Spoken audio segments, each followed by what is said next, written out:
Noong una, ang napansin lang ni Livia ay ang pagbabago sa paraan ng pagtiklop ng mga tuwalya ng kanyang ina.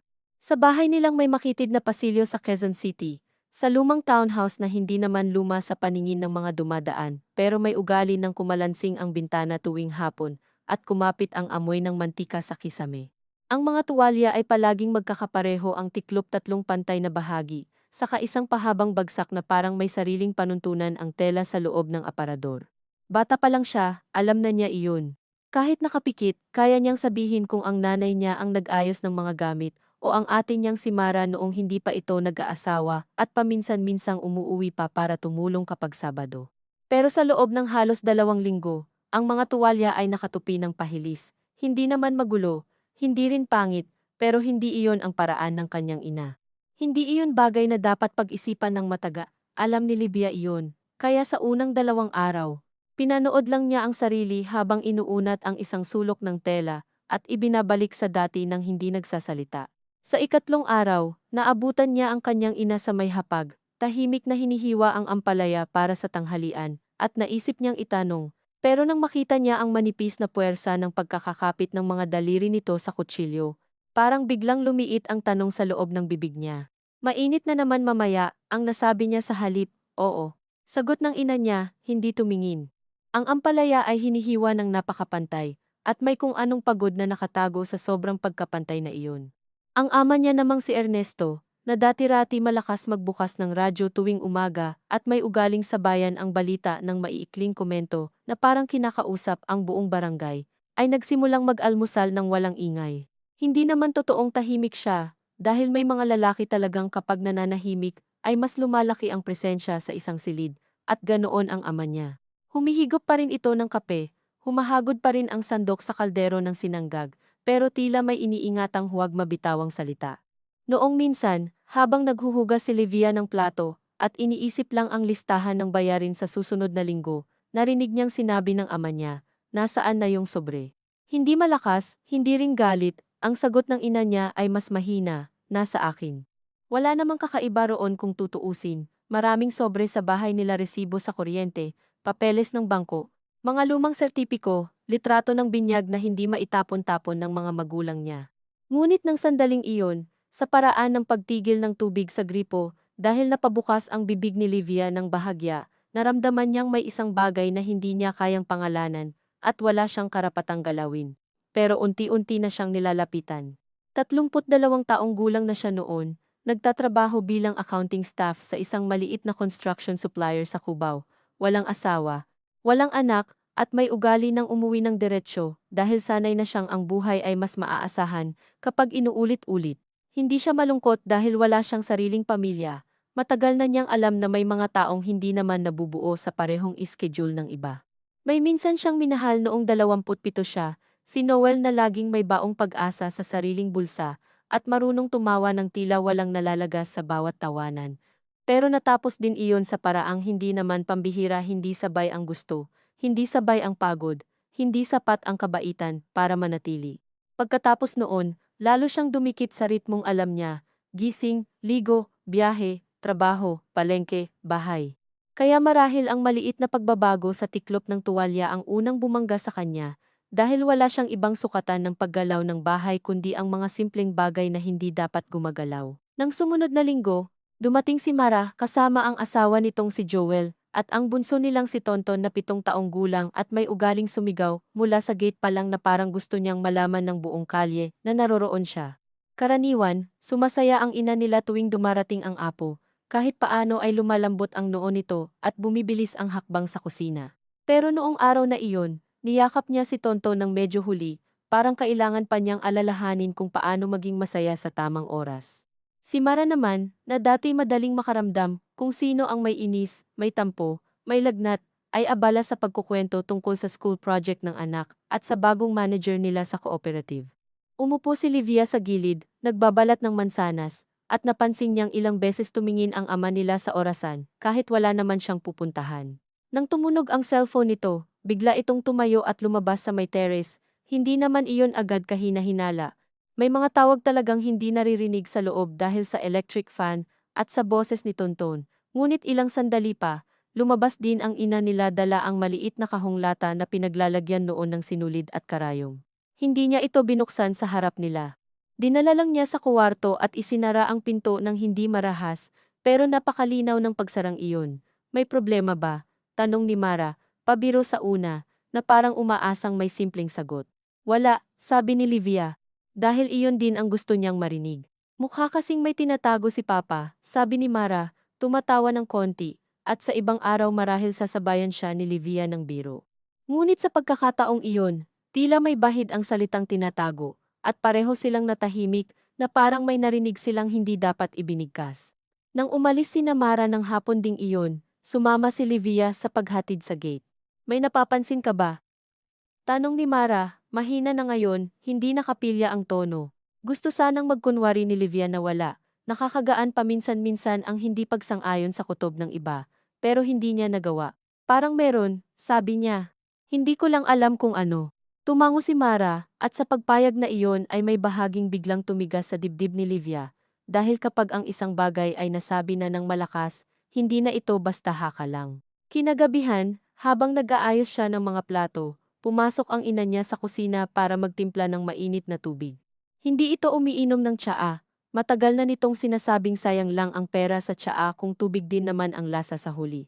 Kaya nang ibuhos nito ang mainit na tubig sa tasa ng walang halong anuman, hindi iyon ang napansin ni Livia. Ang napansin niya ay nanginginig ng kaunti ang kamay ng ina niya. Ma, tawag niya. May problema ba? Huminto ang ina niya, hindi ito lumingon agad. Sa halip, inilapag muna ang kutsarita sa mesa, kahit wala naman itong hinalo. Bakit mo na itanong? Wala lang, parang napapagod ka. Bahagyang ngumiti ang ina niya, ngunit iyon ang ngiting hindi nakakarating sa mukha. Matanda na tayo, anak. Nakakapagod na rin talaga. Si Papa ba? Hindi niya alam kung bakit iyon ang sumunod, marahil dahil ayaw niyang direktang banggitin ang bagay na wala pa namang pangalan. Marahil dahil sa tono ng ama niya tuwing umaga, sa mga hapunang parang may kulang na kubyertos, kahit kumpleto naman, sa mga pinto ng kabinet na mas maingat isara nitong mga nakaraang araw. Nagtagal bago sumagot ang ina niya. Bakit si Papa? Wala. Parang, hindi niya natapos. Ang ina niya ang nagligtas sa kanya sa obligasyon ng pagsasabi. May mga bagay na hindi agad naaayos sa pag-uusap. Saka nito kinuha ang tasa at lumabas ng kusina. Hindi iyon sagot, pero hindi rin iyon pagtanggi. At mula sa gabing iyon, nagsimulang magkaroon ng sariling buhay ang kutob ni Livia. Hindi ito lumaki sa paraan ng mga sikreto sa pelikula, walang nahulog na litrato mula sa lumang libro, walang kapitbahay na nagkusang magkwento, walang eksenang nakatago siya sa likod ng pinto. Ang nangyari ay mas masahol sa isang banda, dahil ordinaryo. Nakita niyang 2 beses sa iisang linggo umalis ng mas maaga ang ama niya, na hindi suot ang pangkaraniwan nitong kupas na polo kundi ang isang mas maayos, iyong may manipis na guhit at nakatago sa likod ng aparador, para sa mga kailangan lang. Narinig niyang minsan sa madaling araw, bago pa umandar ang mga jeep sa kanto, may mahinang pagtatalo sa kuwarto ng mga magulang niya, hindi malinaw ang salita. Parang mga piraso lang, noon pa, hindi ko ginusto, paano na, sila.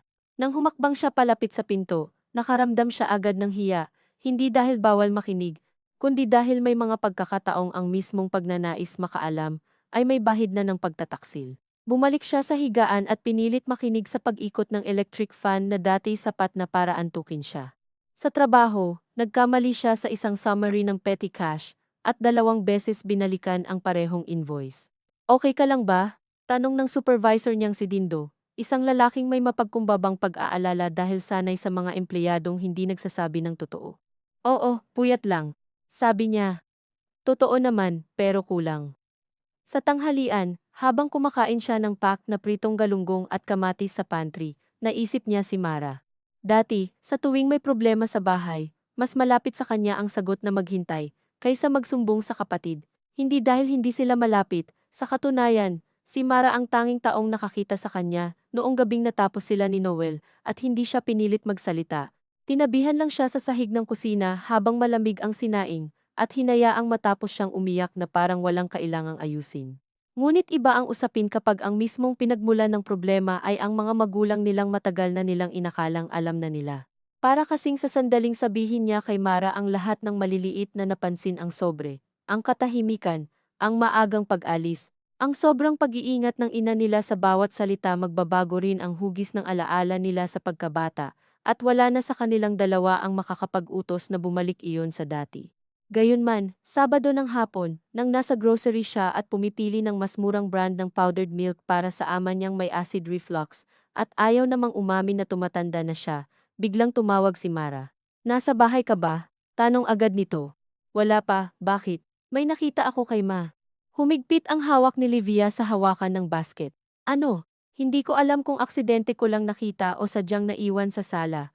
May photocopy ng birth certificate. Kanino? Tahimik ng isang segundo si Mara, saka nagsalita ng mas mababa, kay Papa. Ano naman? Sabi ni Livia, ngunit narinig niya sa sarili niyang tinig ang pagmamadali. Iba ang apelyido ng tatay na nakalagay. Hindi agad umusad ang mundo. Ang mga taong dumadaan sa pagitan ng cereal at sabon ay nagpatuloy sa pag-uusap. May batang nagmaktol dahil ayaw sa flavor ng biscuit. May tumunog na announcement tungkol sa promo ng cooking oil. Ngunit sa loob ni Livia, may isang malinis na espasyong biglang lumawak, at sa gitna nito ay ang simpleng katotohanang hindi pa lubos na katotohanan, dahil isang dokumento pa lang naman iyon, isang photocopy, isang maaaring maling basa, isang maaaring paliwanag na hindi pa nila alam. Sigurado ka? Tanong niya. Oo, baka adoption, baka typo, baka. Hindi niya alam kung para kay Mara ba ang mga posibilidad o para sa sarili niya. Hindi typo ang buong pangalan, Liv. Tumahimik siya. Anong sabi ni Ma? Dagdag niya. Wala. Hindi ko tinanong, nasa banyo siya noon, tapos dumating si Papa, kaya itinupi ko at binalik sa ilalim ng magazine. Bakit mo binalik? Anong gusto mo? Harap-harapan kong sabihin na ano to. Napahinga si Livia ng malalim. May inis sa sagot ni Mara, pero wala siyang lakas para saluhin iyon. Pareho silang takot, at ang takot ay bihirang manatiling malinis.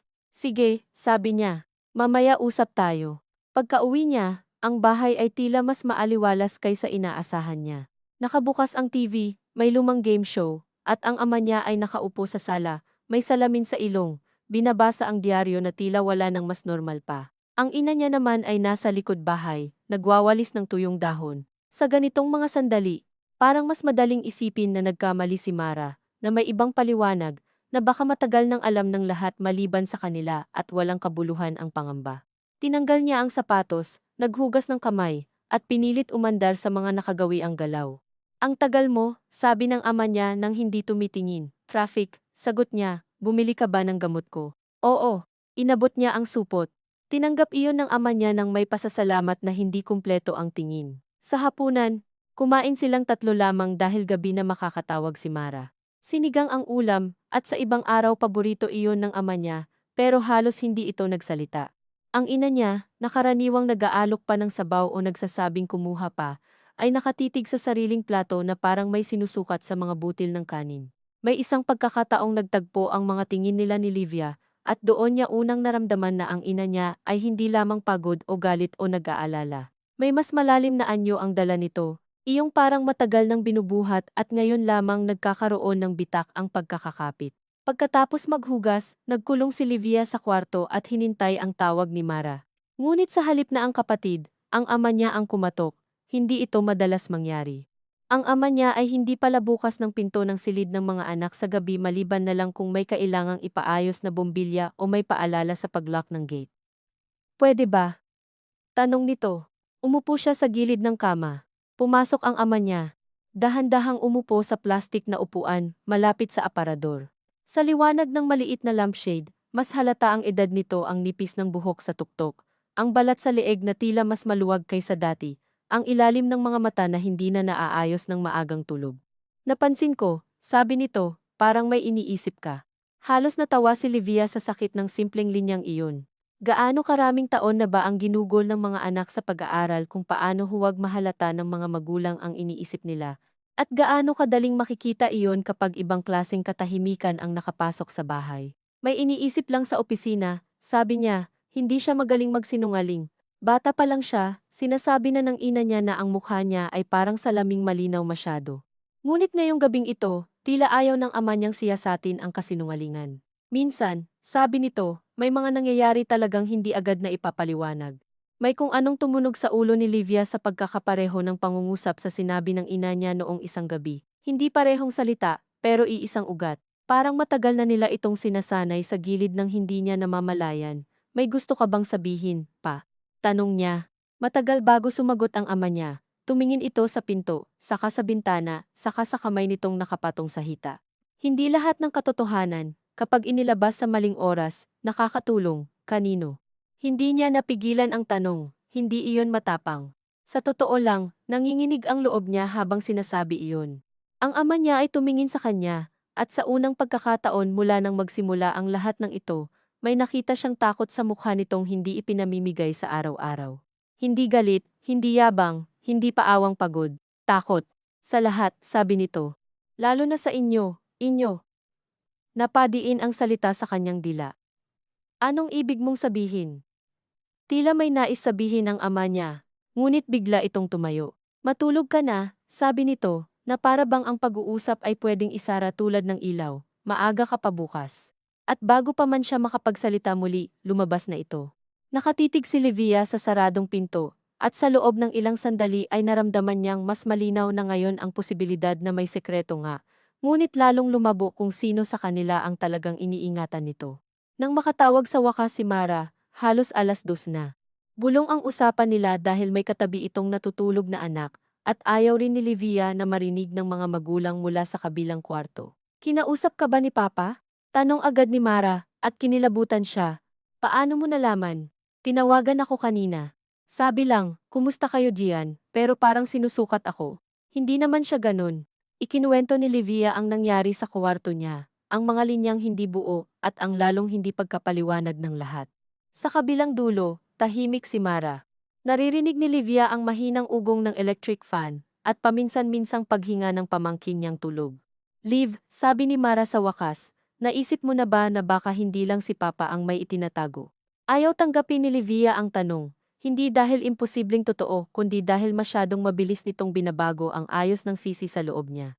Sa mga nagdaang araw, bagaman hindi pa niya tuwirang inaamin, unti-unti na niyang inilalagay ang bigat sa ama niya. Mas madali iyon. May mga lalaki namang marunong mabuhay ng hati, at sapat ang edad niya para malaman na ang katapatan ay hindi automatikong kasama sa pagiging mabuting provider. Ngunit ang isiping maaaring kasama ang ina nila sa pagtatayo ng katahimikang ito, o mas malala, siya pala ang matagal nang nagdadala nito sa loob ng hindi sila pinahahawak, ay may dalang ibang sakit. Ano bang nakita mo mismo? Tanong ni Livia. Photocopy lang. Si Papa ang nakalagay na pangalan, pero ang father's name, hindi si Lolo Ramon. Baka stepfather si Lolo, sabi ni Livia, bagaman pakiramdam niya ay humihina na ang kapit ng mga posibilidad. At hindi sinabi. Bakit? Hindi ba pwedeng hindi sinabi? Balik ni Mara. Ang daming bagay noong panahon nila na basta na lang tinatago para di nakakahiya. Ang salitang nakakahiya ay humupa sa pagitan nila, totoo. Sa maraming pamilya, sapat na dahilan ang hiya para baguhin ang mga pangalan ng bagay-bagay. May mga pinsan silang biglang nagiging alaga lang muna, may mga tiyuhing biglang nasa probinsya, kahit ang totoo'y may iniwasang usapan sa Maynila, may mga utang na tinatawag na konting tulong, may mga hiwalayan na ilang taon munang ipinapasa bilang nasa abroad lang. Hindi bago sa kanila ang pagsasaayos ng katotohanan para mas madaling maiharap sa hapag. Ngunit iba pa rin kapag ang mismong mga magulang mo ang nasa gitna ng kwento. Hindi ko alam kung gusto kong malaman, mahina niyang sabi. Pero gusto mong matapos na yung pakiramdam na may mali, sagot ni Mara, na para bang mas kilala pa siya ng kapatid niya kaysa sa kaya niyang aminin sa sarili. Kinaumagahan, linggo uli, nagluto ang ina nila ng champorado kahit hindi naman umuulan. Ginagawa nito iyon noon kapag may masamang balita sa pamilya o kapag may umuwing kamag-anak na galing malayo at kailangang ipaalam sa tiyan ng lahat na may dahilan para magsama-sama. Kaya nang naamoy ni Livia ang tsokolate at sumingaw sa kusina ang malabnaw ngunit mainit na tamis ng umaga, hindi siya napanatag, mas lalo siyang naging alerto. Dumating si Mara ng walang asawa at walang anak. Iniwan ko muna kina Joel, sabi nito, kahit wala namang nagtatanong, kumain silang 4 sa hapag, na parang isang pormalidad na kailangang daanan bago ang totoong nangyayari. Ang ama nila ay 2 beses nagkamaling tawagin si Mara sa pangalan ng isang pinsan. Bagay na hindi nito ginagawa kahit kailan, ang ina nila ay halos hindi sumubo. Pagkatapos, tumayo ito at nagsabing, magtitimpla lang ng kape. Doon na nagsalita si Mara, hindi malakas, pero diretsyo. Ma, pa, may gusto ba kayong sabihin sa amin? Natigilan ang lahat. Sa unang saglit, ang pinakamatinding tunog ay ang paglagitik ng kutsara ni Livia laban sa mangkok dahil hindi niya naibaba ng maayos. Ang ama nila ang unang bumawi ng hininga. Ano ang klaseng tanong yan? Yung klaseng hindi na kayang iwasan, sabi ni Mara. Mas matapang talaga si Mara sa kanilang dalawa, pero kilala ni Livia ang kapatid niya upang mapansin ang maliliit na senyales ng takot, ang paraan ng pagpupulupot nito ng daliri sa gilid ng mesa, ang bahagyang paninigas ng panga, ang sobrang linis ng paghakbang sa bawat salita. Tumingin ang ina nila sa ama nila. Hindi iyon mahaba, hindi eksena. Isa lang iyong tinging pagod ng humawak sa iisang bigat. May nakita ako, dagdag ni Mara. Ayokong maghalungkat, pero nakita ko. Ano? Tanong ng ama nila. Birth certificate mo. Sa mismong sandaling iyon, walang nagsalita, parang sumadsad ang lahat sa isang bahagi ng umagang hindi na maibabalik. Tumingin si Livia sa ama niya, handang makakita ng pagtanggi, galit, pagalit na tawa, anuman sa mga inaasahan niyang sasalo sa hiya ng pagkakahuli. Ngunit ang nakita niya ay kakaiba, isang uri ng pagkahubad. Umupo ang ama niya. Hindi naman ito nakatayo kanina. Pero parang sakalang biglang bumigat ang pagkakaupo nito. Ang ina nila ang unang nagsalita. Matagal na naming gustong sabihin, sabi nito. Hindi mataas ang boses, ngunit malinaw. Hindi lang namin alam kailan. Anong sasabihin? Tanong ni Livia, at kinamuhian niya ang tunog ng sarili niyang tinig dahil tila bumalik siya sa pagiging bata. Sa paraan ng mga batang nagtatanong hindi dahil gusto talaga ng sagot kundi dahil umaasang hindi totoo ang tanong. Ang ama niya ay tumingin muna sa kanila bago yumuko. Ang lalaking kinilala ninyong lolo, sabi nito, hindi ko tunay na ama. Hindi agad nabasag ang loob ni Livia sa pahayag na iyon.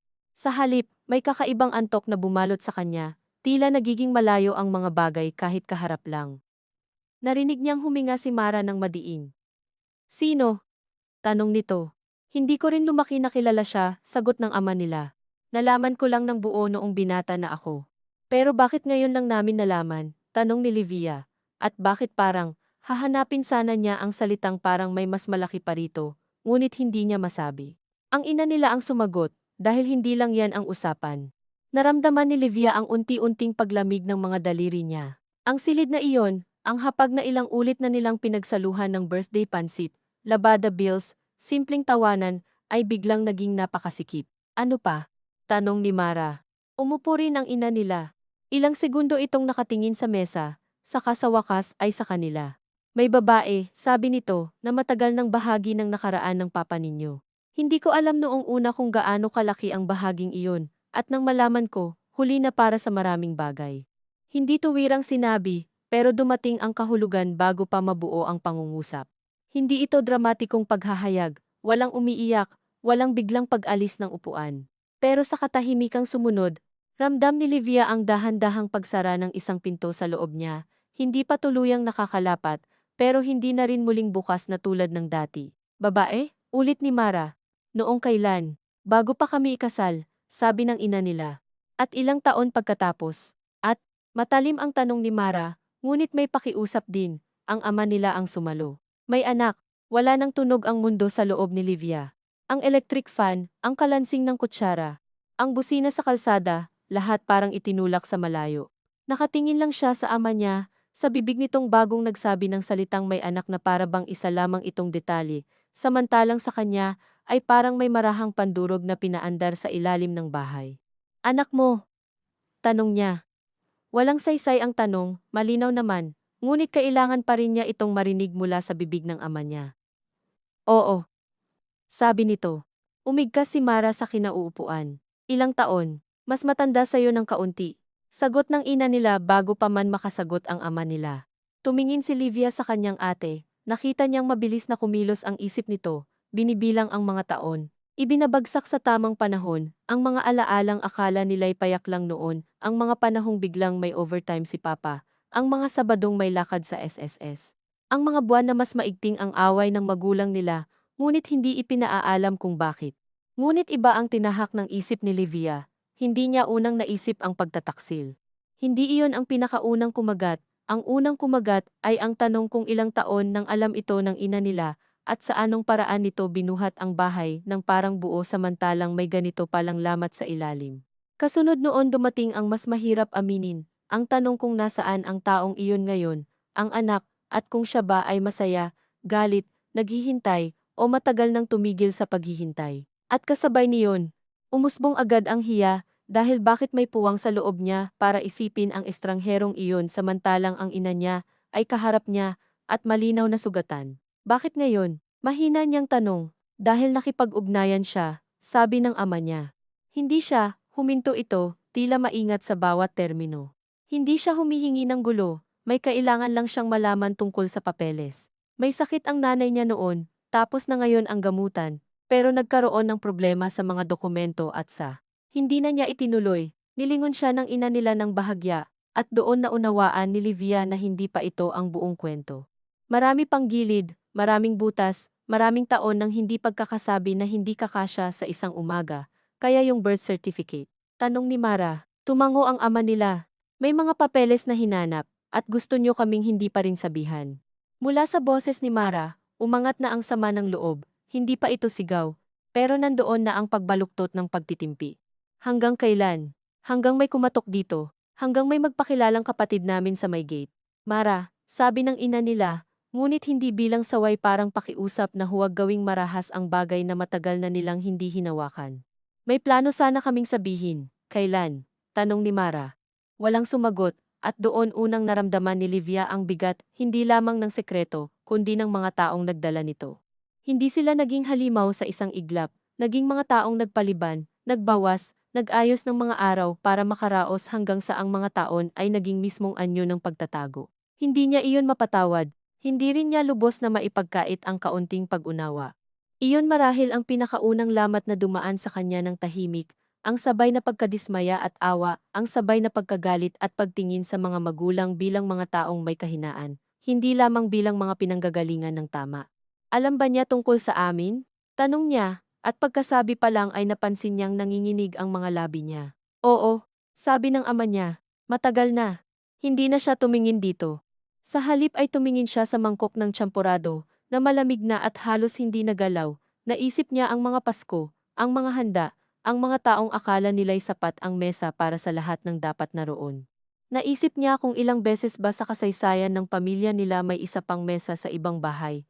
May isa pang batang naghihintay sa isang lalaking kilala rin bilang ama, ngunit hindi niya kayang manatili roon ng matagal dahil masyadong madulas ang daan patungo sa mga imahinasyong iyon.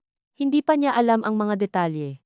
Hindi pa niya alam kung sino ang may kasalanan ng una, kung sino ang nagtiis, kung sino ang nagsinungaling ng paulit-ulit, kung sino ang pinangakuan ng ano. Ang alam lang niya ay nagbago na ang tunog ng bahay nilang iyon. Gusto ko munang umalis, sabi ni Mara. Tumatayo.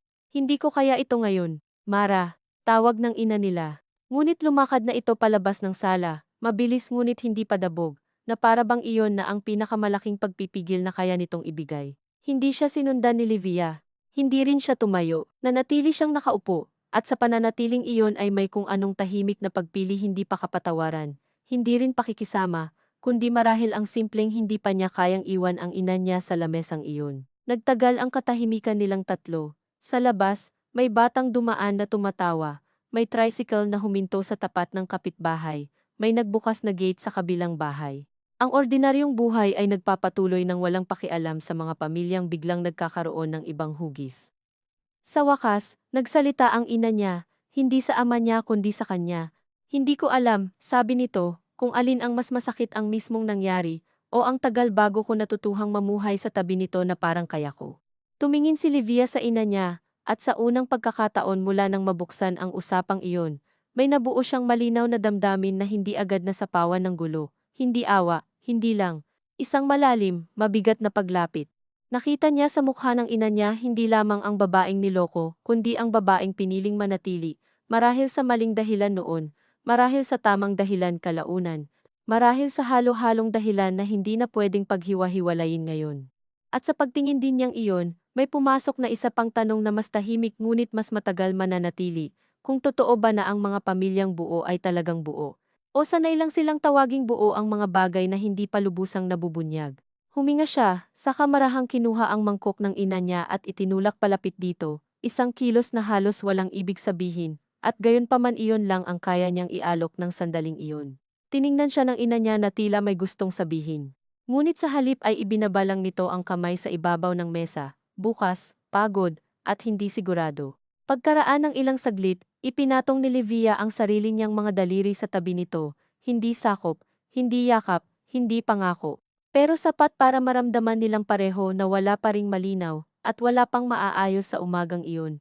At gayunman ay nagsimula na ang bagay na mas mahirap kaysa pag-alam ang pananatili sa gitna ng katotohanang hindi na maibabalik sa sobre, sa aparador, o sa dating tiklop ng mga tuwalya. Kinabukasan, nagising si Livia ng mas maaga kaysa kailangan at ilang segundo siyang nakatitig lang sa kisame na waring may hinihintay na pagsasaayos mula roon, isang simpleng paliwanag marahil, o kahit iyong karaniwang bigat lamang ng Lunes na pwedeng sisihin sa pananakit ng batok at paninikip ng dibdib. Ngunit ang dumating sa kanya ay ang parehong malinaw at mababang pakiramdam na may nabago nang ang hindi na maibabalik sa dating ayos, kahit gaano niya pa maingat na tahian ang mga umaga sa bahay nila. Sa kusina, nadatnan niya ang ina niyang gising na, nakaupo sa may hapag at walang kaharap kundi isang basong tubig na kalahati pa lang ang bawas. At sa unang tingin ay tila wala namang kakaiba roon dahil madalas namang nauunang gumising ito sa lahat. Pero nang lumapit siya at batiin ito, napansin niyang suot pa rin nito ang damit na pantulog na gamit kagabi at hindi pa nito tinatali ang buhok, bagay na hindi nito hinahayaang mangyari kapag may ibang mata nang makakakita sa kanya. Hindi ka pa natulog? Tanong ni Livia. Umiling ang ina niya, saka bahagyang ngumiti na para bang gusto nitong paliitin ang pinsalang dala ng simpleng pag-iling na iyon. Umidlip, sabi nito, kahit halatang hindi, nagsalang si Livia ng tubig para sa kape. Hindi dahil gusto niya kundi dahil iyon ang nagagawa ng katawan, kapag ang isip ay hindi marunong pumili ng tamang anyo ng pakikitungo.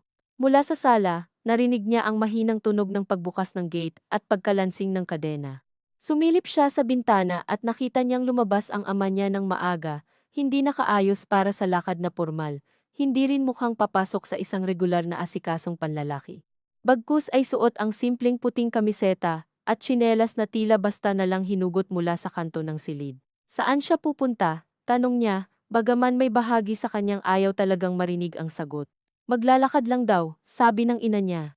Alam nilang pareho na hindi iyon ang buong sagot. Umupo siya kaharap ng ina niya at pinanood ang manipis na singaw ng tubig sa takure. Nais sana niyang magtanong, ngunit sa pagitan nilang dalawa ay may bagong hiya na mas masakit kaysa sa dati. Hindi hiya sa pag-uusap, kundi hiya sa dami ng taon na tila ngayon lamang niya naisip balik-balikan sa ibang ilaw. Laging may mga bagay na hindi na itanong ng mga anak sa mga magulang dahil akala nila ay hindi naman nila kailangang malaman para manatiling pamilya. Ngayon, bigla niyang naiisip kung alin-alin sa mga bagay na iyon ang hindi pala kawalan lamang ng usisa kundi aktibong pag-iwas. Kumain ka mamaya sa office, sabi ng ina niya, baka late ka na, tumingin si Livia dito, ikaw. Mamaya na rin. Ang tono nito ay magaan sana kung ibang araw. Ngunit ngayong umaga, ang pagiging magaan ay parang basong manipis, anumang higpit ng paghawak ay baka ikabasag. Naisip niyang itanong kung bakit hindi ito sumama kay Mara palabas kahapon, kung bakit hindi ito umiyak sa harap nila, kung bakit ni minsan ay hindi nito sinabi ang salitang panloloko o pagkakanulo kahit may sapat namang karapatan ito. Ngunit naunahan siya ng isa pang tanong, mas mababa, mas payak. Alam ni ate kung nasaan siya. Hindi agad sumagot ang ina niya. Sino? Tanong nito. Bagaman malinaw naman kung sino ang ibig niyang sabihin. Yung anak niya. Hindi man niya gustong gamitin ang salitang kapatid, iyon pa rin ang tumayo sa pagitan ng mga ito sa isip niya, makapal at malamig, napakaliit ng paghinga ng ina niya, ngunit napansin iyon ni Livia. Hindi niya alam kung saan nakatira, hindi ko rin alam ang eksaktong lugar, pero alam mo na may komunikasyon. Oo. Matagal na? Muli, nagtagal bago sumagot ang ina niya. May mga taon na wala. Tapos meron uli, napatingin si Livia sa sariling mga daliri. Nasa loob lamang sila ng kusina, pareho ng mesa, parehong ilaw na laging madilaw sa umaga, parehong amoy ng nilulutong kanin mula sa kapitbahay. Ngunit tila unang beses niyang nakikita ang ina niya bilang isang babaeng matagal nang may sariling mga desisyong hindi niya kailanman nasaksihan habang ginagawa. May kakaibang inis na sumiksik sa loob niya. Hindi lamang sa ama niya, kundi sa ina rin niyang piniling huwag ipaalam ang lawak ng sugat na binuhay nito sa bahay. Ngunit kasunod agad noon ay ang sariling pagtutol sa inis na iyon, dahil hindi ba't napakadaling humatol kapag ikaw ang hindi kailanman pinagpasyahan, kung alin ang mas mapanirang katotohanan. Ang biglang pagsasabi o ang matagal na pananahimik. Bakit ka nanatili? Tanong niya, at sa mismong pagsambit pa lang ay nagsisi na siya dahil may kalabuan ang tanong, na para bang kaya namang ibuod sa isang malinis na dahilan ang mga taon ng pagsasama, pagpapalaki, pagbabayad ng bills, pag-aalaga sa lagnat, pag-aaway sa harap ng mga bata ng paimpit lamang. Pagbalik sa hapag kinabukasan dahil may kakain pa rin. Hindi galit ang naging mukha ng ina niya, hindi rin pagtatanggol. Nagkaroon lamang ito ng isang tahimik na anyo ng pagod na parang may lumang pinto sa loob nitong muli na namang binuksan. Noong una, sabi nito, dahil buntis ako sa ate mo at wala akong ibang lugar na pupuntahan na hindi rin mapapahiya ang magulang ko. Pagkatapos noon, akala ko may mga bagay na pwedeng mapagbayaran kung magtitiis ka lang ng sapat. Tapos paglipas ng panahon, nag-iba na ang tanong. Hindi na kung bakit ako nananatili, kundi kung ano pa ba ang bubuuin naming dalawa matapos ang mga bagay na hindi na mabubura. Napatango si Livia ng bahagya, hindi bilang pagsang-ayon kundi bilang pag-unawa na may bahagi ng buhay ng matatanda na hindi kayang timbangin ng simple at malinis na moralidad, ngunit hindi iyon sapat upang lumiit ang sakit. At nabuo ba? Tanong niya. Kumurap ang ina niya, parang natamaan ng kaunting liwanag. Minsan oo, minsan hindi. Dumating si Mara bago mag-10:00. Nakasando sa ilalim ng maluwag na blouse at may dalang plastic bag ng pandesal na para bang pwede pa ring iayos ng mainit na tinapay ang hugis ng isang umaga. Hindi siya pumasok agad ng may sigla tulad ng dati. Kumatok lang sa gate, humakbang papasok, at nang makasalubong si Livia sa sala ay niyakap siya nito ng maigsi at mahigpit. Iyong yakap na hindi naghahanap ng paliwanag, kundi nagpapaalala lamang na may kasama kang ibang katawan sa pagdadala ng gulo. Nasaan si Papa? Tanong nito. Hindi pa bumabalik, Ma. Nasa kuwarto. Tumango si Mara. Umupo sila sa sala, hindi magkatabi kundi magkatapat, at sa pagitan nila ay ang center table na may mga lumang magasin at remotes na hindi naman nila hinawakan. Hindi ako nakatulog, sabi ni Mara. Ako rin. Ilang sandali silang parehong tahimik. Galit ka ba?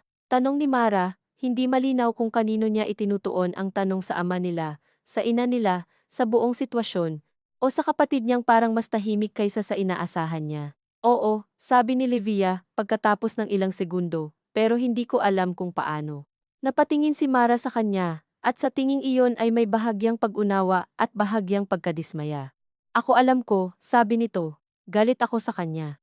Alam ni Livia na ang kanya ay ang ama nila. Hindi niya kinontra, ngunit hindi rin niya agad nasalo ang linaw ng galit na iyon. Kasi para saan pa yung mga taon, dagdag ni Mara. Kung ganito pala, para saan pa yung pag-arte na okay ang lahat? Baka hindi pag-arte, sabi ni Livia, at agad niyang naramdaman ang pagtigas ng hangin sa pagitan nila. Ano ngayon, totoo pa rin na may isa pa siyang anak. Hindi ko sinasabing hindi, parang ipinagtatanggol mo. Hindi, sabi ni Livia, mas mabilis kaysa nararapat. Ayoko lang sigurong isipin na kasinungalingan na lang lahat ng nangyari sa bahay. Tumawa si Mara ng maigsi, hindi sa tuwa. Hindi naman kailangang lahat. Kahit kalahati lang, sapat na para mabaliw. Hindi na sumagot si Livia. Kilala niya ang ate niya, alam niyang kapag nasa ganitong anyo ang salita nito, ang pinakapinanggagalingan ay takot, iyong uri ng takot na nagagalit para hindi tuluyang lumambot sa sakit. Ngunit may bahagi rin sa kanya na napagod sa bilis ni Mara na maghanap ng malinaw na dapat sisihin, dahil sa loob ni Livia ay mas mabagal gumalaw ang lahat. Hindi naman dahil mas mabait siya, naisip niya, kundi dahil marahil mas duwag. Sa kalagitnaan ng katahimikan nila, bumalik ang ama nila, narinig nila ang pagbukas ng gate, ang pagkiskis ng tsinelas sa semento, at pareho silang napalingon sa pinto bago pa man ito tuluyang bumukas.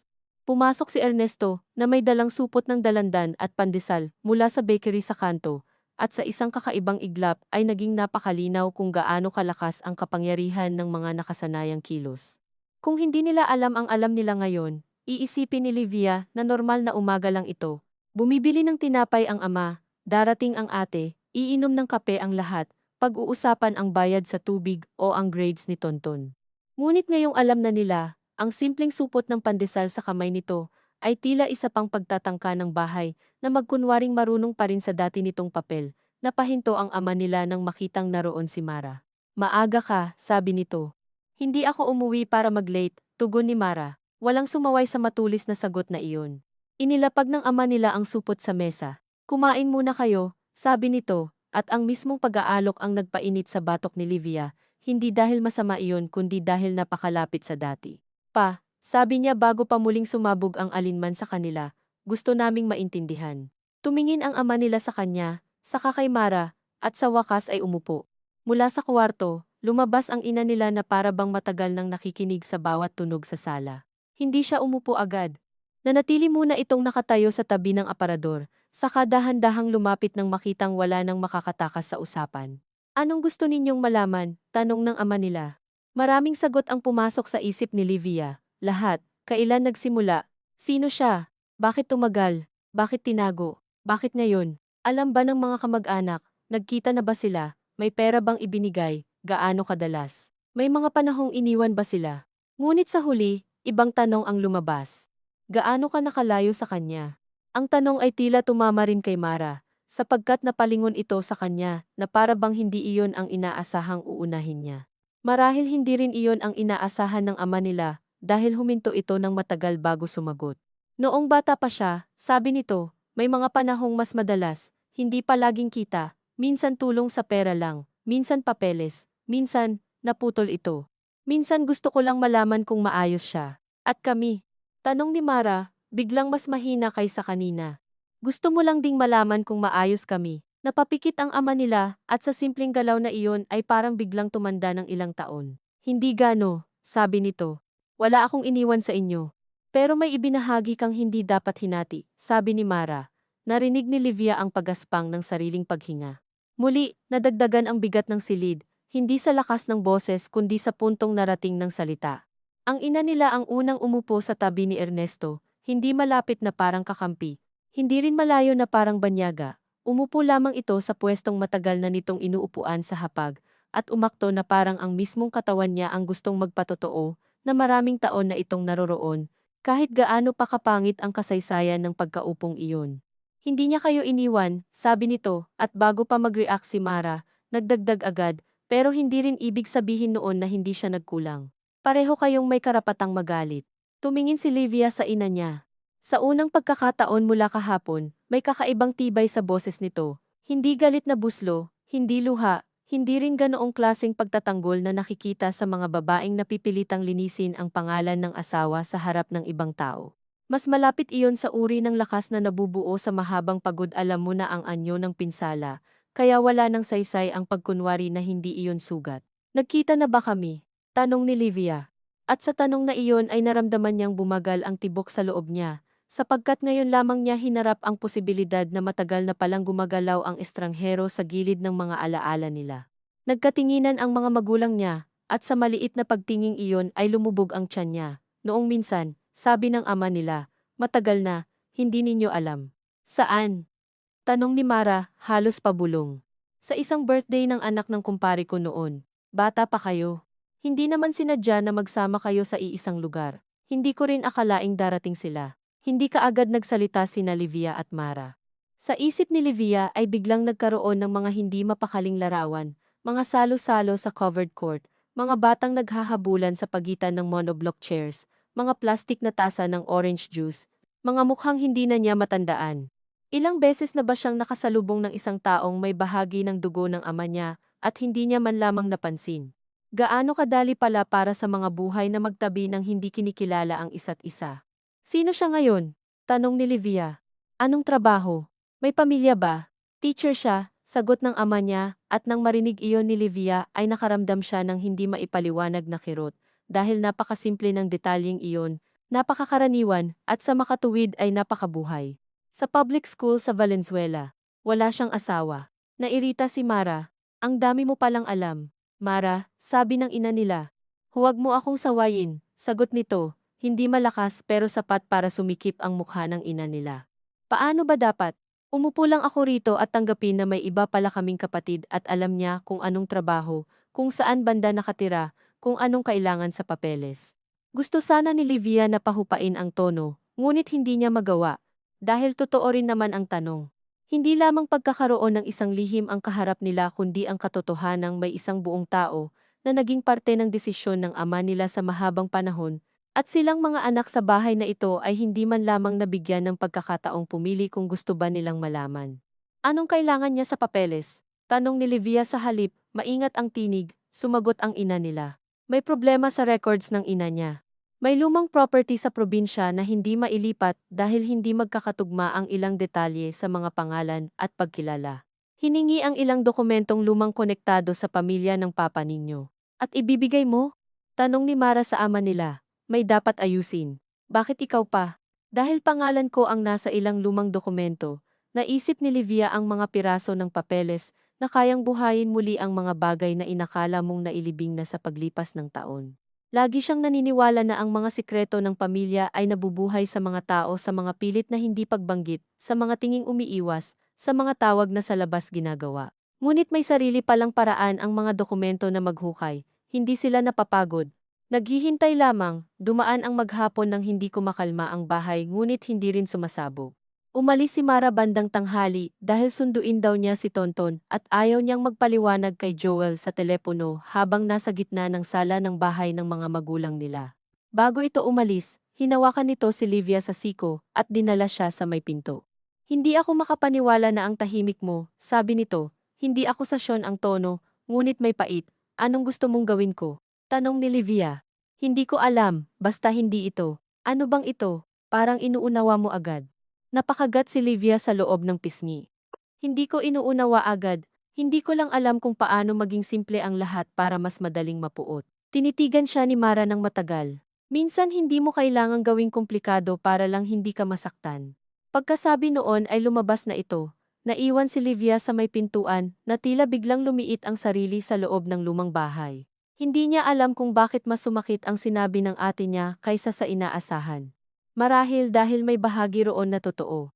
May ugali siyang paikutan ang sakit hanggang sa mabigyan niya ito ng sapat na anyo para hindi siya mabigla sa tindi nito. Ngunit sa pagkakataong ito, hindi niya alam kung proteksyon ba iyon o paraan lamang ng pagkaantala. Hapon na nang humiga ang ina niya sa kwarto nang walang ganang kumain.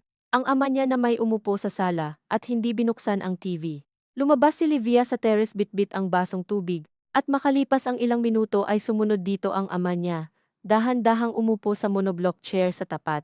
Sa ibaba, may nagtitinda ng taho na huling ikot na marahil sa hapon, at sa kabilang bahay ay may mag-inang nag-aaway tungkol sa basang labada. Ganito pa rin ang mundo, naisip ni Livia, at may kabastusan ang pagpapatuloy nito, pero may ginhawa rin. Galit ka ba sa akin? Tanong ng ama niya. Hindi agad sumagot si Livia. Ang tanong ay napakasimple, halos pambata. Ngunit ramdam niyang hindi iyon humihingi ng mabilis na katiyakan. Oo, sabi niya sa wakas, pero hindi lang iyon. Tumango ang ama niya. Noong una, sabi nito, akala ko may mga pagkakamaling maitatabi kung maaga mong ihihinto. Tapos nalaman kong hindi pala ganon. Kahit ihinto mo, may mga taong mabubuhay pa rin sa labas ng pinili mong bahay. Napaisip si Livia, at pinili mo kami. O, pero pinili mo rin siyang huwag mawala ng lubos. Napatingin ang ama niya sa kanya. Hindi siya sumigaw, hindi niya kailangan. Minsan ang pinakamalinaw na pagsingil ay iyong sinasabi mo ng pantay. Hindi ko alam kung mas mali ba iyon o mas totoo lang. Sagot nito. Nainis si Livia sa sagot, hindi dahil maling-mali kundi dahil may bahid iyon ng katotohanang ayaw niyang bigyan ng upuan sa loob niya. Kung tinuluyang itinanggi ng ama niya ang lahat, mas madali sanang putulin ang mga piraso nito sa loob ng sarili niyang alaala. Ngunit ang pag-amin nitong hindi nito nagawang maging malinis sa alinmang direksyon ay mas mahirap buhatin dahil pinapakita nito ang isang uri ng kahinaang hindi maikakasa sa simpleng pagiging kontrabida. Mahal mo ba siya? Tanong niya, at pagkatapos masabi iyon ay sa kanya lamang napansing matagal na pala niya itong iniikot sa isip. Hindi agad sumagot ang ama niya. Hindi na ganyan ang tanong sa akin noon pa, sabi nito sa wakas. Ano na? Kung may obligasyon pa ba akong hindi dahil sa hiya, kundi dahil sa ginawa ko, umigting ang panga ni Livia. Napakadali namang tawaging obligasyon ang isang bagay kapag tapos na ang pinakamasamang bahagi. Sinapo ng ama niya ang sariling noo, at sa unang pagkakataon ay tila nawalan ito ng sagot. Naramdaman ni Livia ang kakaibang halo ng paglamig at pag-init sa dibdib, wala siyang naramdamang tagumpay. Ang tanging nadama niya ay pagod. Parang sa wakas ay nakasalita siya mula sa bahaging matagal nang pinipigilan ang sarili na magbigay ng matalim na anyo sa sakit. Kinabukasan, pumasok siya sa trabaho, ngunit 2 beses niyang muntik matawagan si Mara, at 3 beses niyang tinitigan ang cellphone kung magme-message ba ang ina niya. Sa pantry, habang umiinom ng kapeng sobrang tamis mula sa vending machine, bigla niyang naisip ang babaeng teacher sa Valenzuela. Wala siyang mukha sa isip ni Livia, ngunit mayroon na siyang bigat. Naisip niya ang posibilidad na baka may hawak din itong mga tanong na hindi nito pinili. Baka lumaki rin itong may kalahating bersyon ng mga bagay. Baka ang tanging pagkakapareho nila ay pareho silang hindi kinonsulta, bago ipanganak sa isang kwento na hindi naman sila ang nagsimula, at kasabay niyon, dumating ang matalim na pagtutol sa sariling awa. Hindi ba't masyado namang mabilis iyon? Hindi ba't pagtataksil iyon sa ina niya, sa galit ni Mara? Sa sariling pagkabata na tila ngayon ay binabasa niya ng paatras. Ngunit hindi mawala sa kanya ang simpleng katotohanang may isang tao roong, at ang pag-iral nito ay hindi automatikong kasalanan. Sa gabing iyon, nagpunta siya sa bahay ni Mara pagkatapos ng trabaho. Dinatnan niya ang ate niyang nagpapakain kay Tonton ng hapunan, habang nanonood ito ng karton sa tablet. Normal ang eksena, at marahil iyon ang dahilan kung bakit bigla siyang nakaramdam ng layo sa dating buhay. May mga bahay palang kayang manatiling payak ang liwanag, kahit ang pinagmulan mo ay biglang naging malabo. Nang makatulog si Tonton, saka lamang sila naupo sa maliit na dining area. Kumusta kayo ni Joel? Tanong ni Livia. Okay lang. Hindi ko pa sinabi lahat. Bakit? Nagkibit balikat si Mara. Ayoko munang maging totoo kapag wala pa akong alam kung anong pakiramdam ko. Naunawaan iyon ni Livia ng higit kaysa inaasahan niya. Ilang minuto silang tahimik, pagkatapos ay sinabi niya. Iniisip ko siya, hindi niya kailangang ipaliwanag kung sino. Alam agad ni Mara, napatingin ito sa kanya at bahagyang tumigas ang bibig. Ako hindi. Sinusubukan kong huwag, pero naiisip ko pa rin. At anong gusto mong gawin sa pag-iisip na yan? Wala. Totoo naman, at gayon pa man, ay hindi lubos. Baka gusto mo siyang makita, sabi ni Mara, diretso. Hindi tono ng suwestyon iyon. Mas kahawig ng paglalatag ng isang bagay na kanina pa gumagalaw sa gilid ng isip nilang dalawa. Napayuko si Livia. Hindi ko alam. Ako alam ko. Ayoko. Dahil ayokong maging mabait bago pa man ako handa. Ayokong makita siyang tao agad. Masakit ang katapatan ni Mara, ngunit may linaw. At kung wala siyang kasalanan, tanong ni Livia, wala rin naman akong kasalanan, sagot nito, pero ako yung kailangang umayos ngayon. Natahimik si Livia. Mahirap tutulan ang linyang iyon. Sa pag-uwi niya ng gabing iyon, nadatnan niyang gising pa ang ina niya at nagsasampay ng ilang nilabhang blouse sa may likod bahay, tinulungan niya ito ng walang salita. Isa-isang isinabit ang mga damit, maingat na pinaplansa ng mga daliri ang gusot bago sipitan, na para bang may mababawas na sama ng loob sa pag-aayos ng tela. Pagkatapos ng ikalimang blouse, biglang nagsalita ang ina niya. May gusto siyang makausap sa inyo. Napahinto si Livia, may hawak pang sipit, hindi niya kailangang itanong kung sino. Sino ang nagsabi? Ang papa mo, at ikaw. Tumingin ang ina niya sa kanya. Sinabi ko sa kanya na huwag niya kayong pilitin. Pero may mga bagay na hindi na rin kayang manatili sa iisang panig lang ng bahay. Napakabagal ng paghigop ng hangin sa dibdib ni Livia. Gusto mo ba? Tanong niya. Napaisip ang ina niya, at nakita ni Livia na totoo ang pag-iisip na iyon, hindi iyong anyong kunwari para lamang magmukhang mahinahon. Hindi ko gustong may sumasakit pa, sabi nito. Pero matagal nang masakit kahit walang nagkikita. Hindi ka ba natatakot? Matagal na, sagot ng ina niya. Iba na lang ang anyo ngayon. Sa gabing iyon, halos hindi nakatulog si Livia. Hindi dahil buo na ang pasya niya, kundi dahil napansin niyang unti-unti nang humihina ang kakayahan niyang ipagpaliban ang pagharap sa katotohanang may isang taong maaaring tumingin sa kanya at makakita rin ng bahagi ng ama nilang. Pareho nilang hindi mapili kung gaano kalaki ang dapat. Kapuutan. Kinabukasan ay Sabado, at umaga pa lang ay naramdaman niyang may kung anong paparating sa bahay, bagaman walang nagsasabi ng direkta. Ang ama niya ay paulit-ulit sa sala at kusit umaga, hindi mapakali sa pagligpit ng mga bagay na hindi naman magulo. Ang ina niya ay nagsaing ng mas marami kaysa karaniwan kahit silang tatlo lamang ang kakain kung susundin ang dating ayos.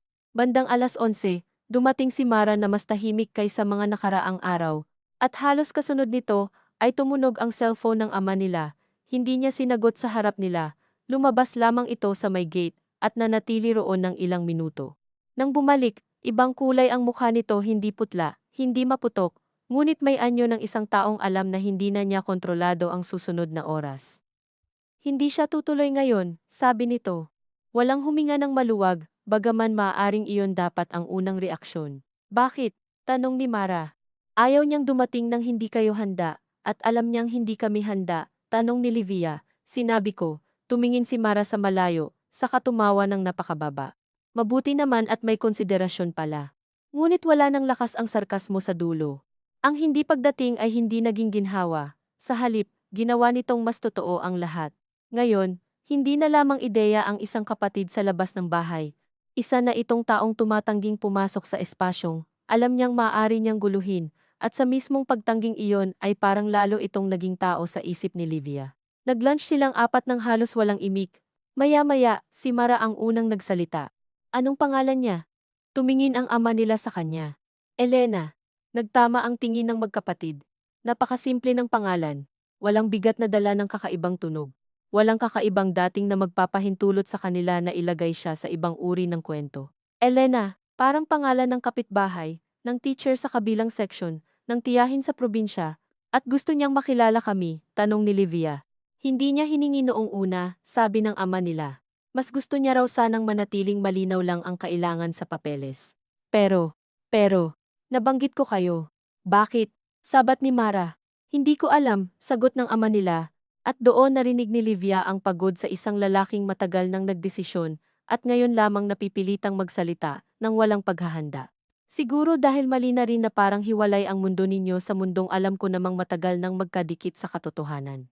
Walang nakaimik agad. Sa huling bahagi ng hapon, nagpaalam si Mara na uuwi na. Bago ito lumabas, nilapitan siya ni Livia sa may gate. Kapag tinuloy, pupunta ka ba? Tanong niya. Humawak si Mara sa strap ng bag niya at tumingin sa kalye. Hindi sa kapatid, hindi ko alam, sabi nito. Pero kung pupunta ako, hindi dahil handa na akong tanggapin, dahil pagod na akong maghintay sa tamang pakiramdam. Tumango si Livia. Naiwan siyang mag-isa sa gate pagkaraang sumakay ng tricycle ang kapatid niya. At sa maikling sandaling iyon ay pakiramdam niya ang buong bahay sa likod niya ay humihinga sa isang paraang hindi niya kilala. Nang lumingon siya, nakita niya ang ina niyang nakatayo sa may pinto, hindi lumalapit, hindi rin umuurong, walang nagsalita.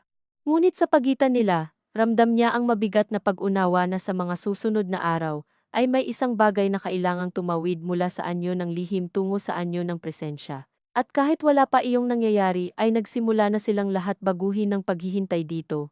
Kaya nang lumapit ang ina niya, at marahang ayusin ang laylay na manggas ng blouse niya, napagtanto ni Livia na iyon marahil ang unang malinaw na kilos ng bahay nila matapos mabasag ang dating anyo nito, hindi pagkalimot, hindi pagkapatawad, kundi ang tahimik at hindi tiyak na paghahanda sa isang pagharap na wala ni isa sa kanila ang makapagsasabing kayanan nila, ngunit wala na ring makapagpapanggap na hindi darating.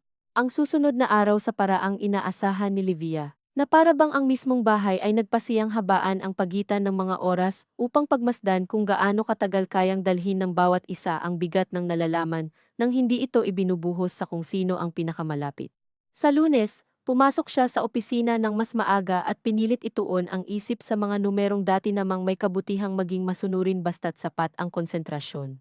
Ngunit sa bawat pagkakahawak niya sa calculator ay pumapasok ang pangalan na narinig niya noong Sabado Elena at tila may sariling paraan ang simpleng pangalang iyon upang guluhin ang proporsyon ng mga bagay. Hindi iyon kakaiba o matunog, hindi rin nakatatak sa isip tulad ng mga pangalang madaling gawing kwento, ngunit marahil dahil sa pagiging ordinaryo nito, kaya lalong hindi maikahon ni Livia ang tao sa likod nito bilang isang anino lamang.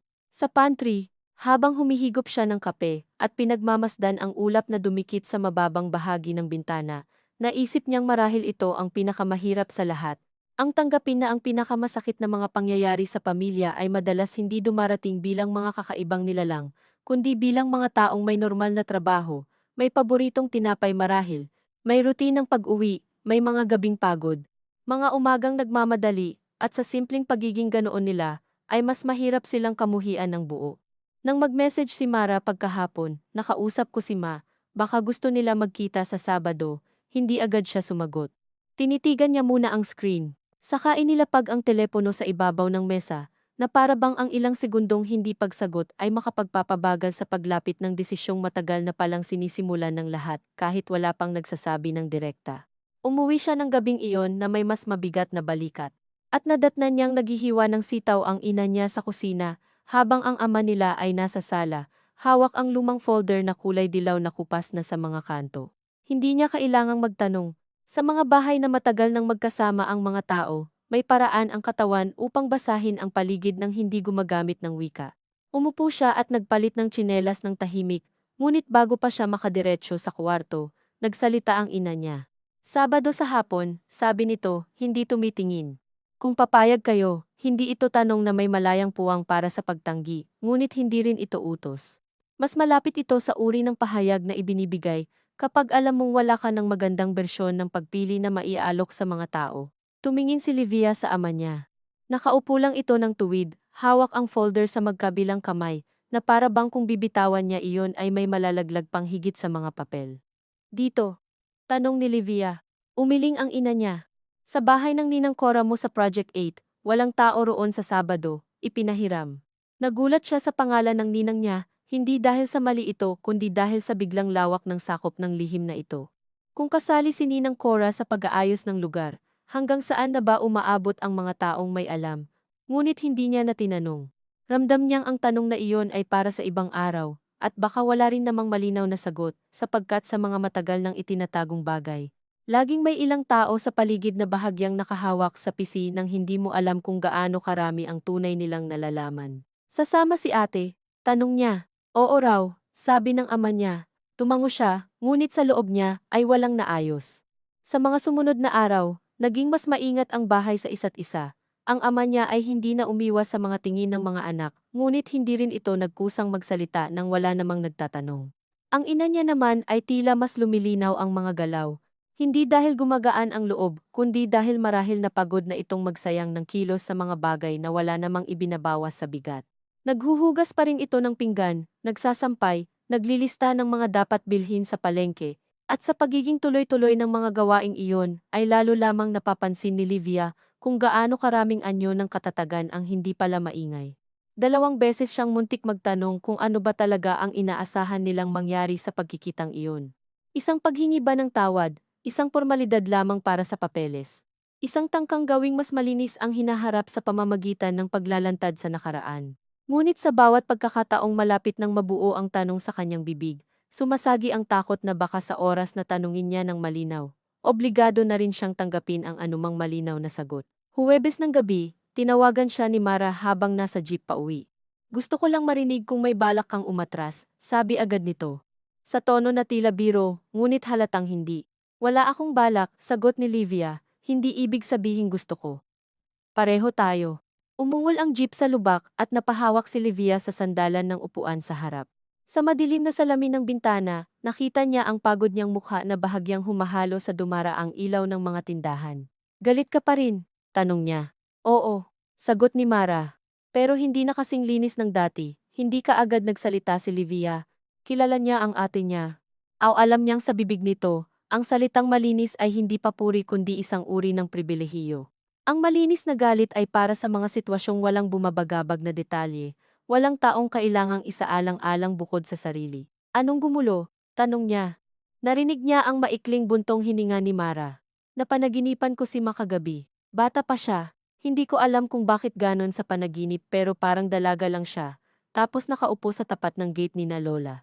Tinitingnan niya lang yung kalsada, parang may hinihintay. Pagkagising ko, naisip ko na hindi ko alam kung anong klaseng babae siya bago siya naging nanay natin. Napapikit si Livia sandali.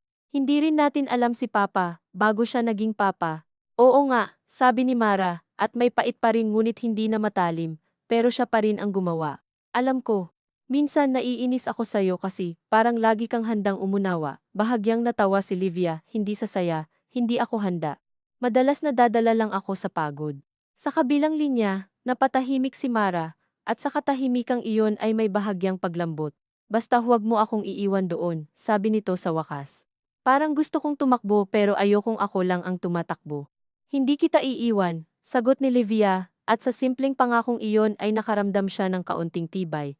Hindi dahil luminaw ang mangyayari sa Sabado, kundi dahil may ilang bagay na hindi naman kailangang maging malinaw para mapili mong gawin. Sabado ng hapon, maaga silang umalis. Si Mara ang dumiretso sa bahay nila galing kina Joel, walang dalang anak, walang labis na paliwanag, ngunit halata sa galaw niyang kulang ang tulog at sobra ang isip. Sumakay silang tatlo si Livia, si Mara, at ang ina nila sa isang grab na tahimik ang loob.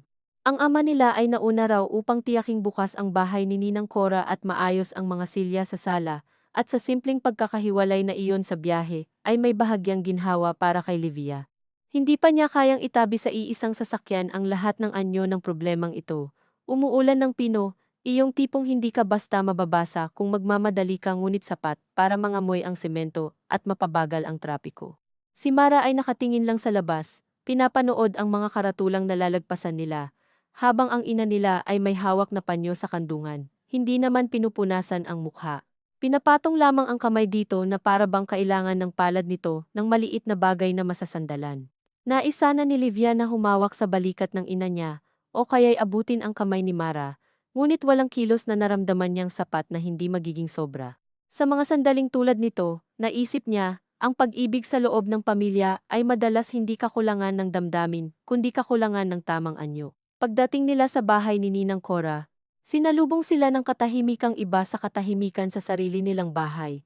Dito, walang kasaysayan ang bawat gamit sa kanila. Ang sofa ay may plastic cover pa rin sa ilang bahagi. Ang aparador ng plato ay puno ng mga mug na may nakasulat na iba't ibang pangalan ng bangko at kumpanya. At sa isang sulok ay may artipisyal na orchid na bahagyang kupas na ang kulay. Naroon na ang ama nila, nakatayo sa may bintana, at sa pagtingin pa lang ni Livia dito ay naisip niyang walang anumang lugar ang makakapagligtas sa kanila sa sarili nilang mga mukha. Umupo silang tatlo sa sofa at magkakatabing upuan, habang ang ama nila ay nanatiling nakatayo ng ilang segundo bago dahan-dahang umupo sa hiwalay na silya sa tapat. Wala pang nagsasalita nang tumunog ang gate sa labas. Walang malakas na busina, walang tawag ng pangalan, isang simpleng kalansing lamang ng bakal at mahinang pagsara. Kasunod ang dalawang pares ng yabag sa sementadong daanan. Napansin ni Livia na biglang humigpit ang hawak ng ina niya sa panyo. Si Mara na may umayos ng upo, hindi sa pagiging komportable kundi sa uri ng paghahandang parang gusto mong tiyakin na hindi ka babagsak sa sariling katawan mo. Nang bumukas ang pinto, ang unang pumasok ay ang ama nila dahil siya ang lumabas para sumundo. Kasunod nito ang isang babaeng sa unang tingin ay walang anumang marahas na katangian na maiaangkop sa salitang lihim. Nakatali ang buhok nito sa mababang ponytail, may suot na simpleng blouse na mapusyaw na asul, at itim na slacks, at may hawak na bag na tila ginagamit sa araw-araw sa pagtuturo. Hindi ito maganda sa paraang mapapansin agad sa mata, ngunit may maayos at tahimik na anyo sa mukha nito na hindi nagpapakahulugan ng pagiging mabait o masama. Mukha lamang itong sanay sa pagharap sa mga tao nang hindi ibinubuhos ang buong sarili. Sa tabi niya ay may isang mas matandang babae, payat, may salaming makapal ang lente, at bago pa man ito magsalita ay naunawaan ni Livia na ito ang ina ni Elena. Hindi na ipinakilala agad ng ama nila ang matandang babae ng mahaba. Si Tess, sabi lamang nito, at ang kakaunting pantig ng pangalang iyon ay tila may buong dekadang nakatago sa likod ngunit walang sinuman ang may lakas na hilinging ilahad iyon sa simula pa lang. Si Elena. Walang lumapit para makipagbeso. Walang nag-abot ng kamay. Tumingin lamang si Elena sa kanilang tatlo, una sa ina nila, saka kay Mara, saka kay Livia, at sa paraan ng pagdaan ng tingin nito, ay wala ni kapirasong pag-angkin o paghingi ng agarang lambing. Salamat sa pagpayag, sabi nito. Sa Tagalog na natural, ngunit may bahagyang hilaga sa pagkakabigkas ng ilang pantig, marahil dala ng matagal na pagtuturo o ng lugar kung saan ito nanirahan. Si Tess naman ay bahagyang yumuko. Pasensiya na, sabi nito agad, at ang pasensiyang iyon ay napakaluma ng tunog, parang ilang beses nang inensayo sa isip ngunit alam ding hindi iyon sapat. Hindi alam ni Livia kung sino sa kanila ang unang umupo. Ang alam lamang niya, pagkalipas ng ilang segundo ay nakahanay na ang lahat sa sala. Sina Livia, Mara, at ang ina nila sa sofa, si Elena at ang ina nito sa dulo, hindi masyadong malapit, at sa gitna ng espasyong hindi nila matawid ng walang salita. Ang ama nilang tila hindi makahanap ng posisyong hindi magmumukhang pagtataksil sa isa man. Si Ninang Cora ay wala, sadya raw umalis para bigyan sila ng pribadong oras, at sa kawalan ng isang taong maaaring gumanap na mas maginhawang tagapamagitan, mas naging lantad ang kakulangan ng kahit anong ligtas na simula. Hindi ko alam kung paano ito dapat gawin, sabi ng ama nila sa wakas. E di huwag mong pangunahan, sabi ni Mara. Hindi malakas ngunit sapat para maramdaman ng lahat na wala itong balak gawing pino ang masakit para lamang gumaan ang loob ng may sala. Nagkaroon ng maikling katahimikan, At si Livia ay nahuli ang sarili na bahagyang napapatingin kay Elena, hindi upang maghambing, ngunit upang hanapin kung may makikilala ba siyang bahagi ng ama nila sa mukha nito. May kaunting pagkakahawig sa panga, marahil, at sa paraan ng bahagyang pagyuko nito kapag naghihintay magsalita ang iba. Ngunit higit sa lahat, ang nakita niya ay isang taong halatang ayaw ding mapunta sa eksenang ito nang walang dahilan. Hindi kami pumunta para manggulo, sabi ni Elena. Hindi rin ako pumunta para humingi ng kung ano man na lampas sa papeles, kung hindi ito nabanggit. Huminto ito, saka pinili ang susunod na mga salita. Kung hindi ako naipakilala sa inyo sa paraang ganito, hindi ko naman ipipilit, pero nandito ka, sabi ni Mara. Hindi iyon tanong, ngunit sumagot pa rin si Elena, oo. Bakit? Tumingin si Elena sa matandang babaeng kasama niya, saka sa ama nila, at saka muling bumaling sa magkapatid. Dahil pagod na rin akong maging isang bagay na alam lang sa kalahati. Naramdaman ni Livia ang bahagyang pagkipot ng dibdib niya. Wala namang mahika ang linyang iyon, wala ring pakay na paamo, ngunit sa mismong pagpili nitong sabihin iyon sa payak na paraan, ay may kung anong sumagi sa kanya, na hindi agad niya gustong pangalanan, hindi simpatiya. Hindi pa. Marahil mas malapit sa pagkilala na may sariling pagod din ang kabilang panig ng lihim. At kami, tanong ni Mara, pagod din kami. Tumango si Elena, alam ko. Hindi mo alam. Sa pagkakataong ito, si Livia ang nagsalita. Hindi matalim ang tono niya. Ngunit ramdam niyang may bahagi sa kanya na kailangang ipagtanggol ang espasyong biglang inookupa ng presensyang ito. Hindi mo alam kung anong alam namin dati, kung ano ang hindi namin alam, kung gaano kadali para sa inyong sabihin na matagal na itong narito habang para sa amin. Huminto siya, sapagkat hindi niya mahanap ang eksaktong dulo ng pangungusap. Si Elena ay hindi umatras. Tama ka, sabi nito. Hindi ko alam. Nainis si Livia sa pagiging mahinahon ng sagot. Marahil dahil kung sumagot ito ng mayabang, mas madali sanang manindigan sa galit. Sa halip, tila binabalikan siya ng sarili niyang pangungusap ng walang laban, at sa loob niya ay muling gumulo ang ayos ng damdamin. Si Tess, ang ina ni Elena, ang biglang nagsalita, ako ang dapat sisihin sa marami, sabi nito, napatingin ang lahat sa kanya. Wala itong teatrong dala sa pagsasalita, ang boses nito ay payak, medyo paos, at may anyo ng isang taong matagal nang alam na walang bersyon ng pag-amin ang makakabura sa nauna. Noong bata pa si Elena, akala ko kaya kung itayo ang buhay naming dalawa nang hindi na kayo dinadamay, naniwala ako sa mga pangakong hindi ko rin naman dapat tinanggap. Naniwala rin akong mas maayos kung hiwalay ang mga bahay, hiwalay ang mundo, nang lumaon, nang galing na kami sa mas komplikadong lugar hindi na lang hiya, hindi na lang pera, hindi na lang pangako. May mga papel, may mga pagkakamali sa records, may mga bagay na paulit-ulit bumabalik. Hindi ko kayo hiningi rito para kaawaan ako. Napayo ko ito at bahagyang inayos ang salamin. Gusto ko lang na kung sakaling marinig ninyo ang pangalan namin sa ibang paraan, hindi iyon unang maririnig na parang galing sa tsismis. Naramdaman ni Livia na ang ina niya sa tabi niya ay bahagyang gumalaw, hindi pa pag-urong, hindi rin paglapit. Marahil iyon lang ang tugon ng katawan kapag naririnig mo ang boses ng babaeng minsang naging dahilan ng mga gabing hindi mo na ikinuwento sa mga anak mo. Inasahan ni Livia na magsasalita ang ina nila ng matalim o malamig, ngunit nang sa wakas ay bumuka ang bibig nito, iba ang lumabas. Hindi ikaw lang, sabi nito kay Tess. Huwag mong akuin ng buo ang bagay na hindi mo naman binuhat ng mag-isa. Hindi iyon kapatawaran. Napakalinaw noon. Ngunit hindi rin iyon pambubuska. At sa sandaling iyon, si Livia ay nakaramdam ng halos mapait na paghanga sa ina niya, hindi dahil banal ito o mas mabuti kaysa sa iba, kundi dahil kaya pa rin nitong piliin ang katumpakan kahit sa gitna ng sugat. Tumikhim ang ama nila, ngunit walang lumingon dito. Sa loob ng ilang minuto, tila ang buong usapan ay umikot sa pagitan ng mga babaeng matagal nang may mga bahaging kinailangang tiisin nang walang maayos na wika. Si Mara ang muling nagsalita, may gusto ba kayo sa amin? Tanong nito. Bukod sa gusto ninyong malaman naming totoo kayo. Wala, mabilis na sagot ni Elena. At kung totoo man na may kailangan sa papeles, hindi iyon nakasalalay sa inyo. Nasa luma at hiwalay na records iyon. Naayos na ang karamihan. So bakit ngayon talaga? Tanong ni Livia. At sa pagkakataong ito ay hindi na niya ito mahinahong na itanong. May bigat ang tinig niya, hindi sa lakas kundi sa pagod. Bakit hindi noon? Bakit hindi 5 taon ang nakaraan? 10. Tumingin si Elena sa ama nila. Dahil ayaw ko noon, sabi nito, at dahil natuto akong huwag umasa sa mga sitwasyong hindi malinaw ang lugar ko, pero nang huling mag-usap kami hindi nito tinapos ang pagtukoy sa ama nila bilang ama.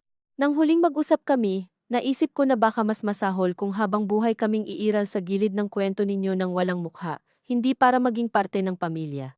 Hindi para palitan ng anuman, tumingin ito ng diretso kay Livia ngayon. Kundi para matapos ang uri ng pagtatago na naglalagay sa lahat sa kakaibang anyo. Hindi agad sumagot si Livia. Sa totoo lang, may bahagi ng sinabi ni Elena na kinamuhian niya dahil naroon ang posibilidad na may saysay, at ang mga bagay na may saysay ay hindi automatikong nakakagaan. Sa tabi niya, si Mara ay tahimik, ngunit napansin niya ang bahagyang paggalaw ng tuhod nito, iyong pabalik-balik na hindi nito namamalayan tuwing may pinipigil na matalim na sagot. Ang ina nila ay biglang tumayo.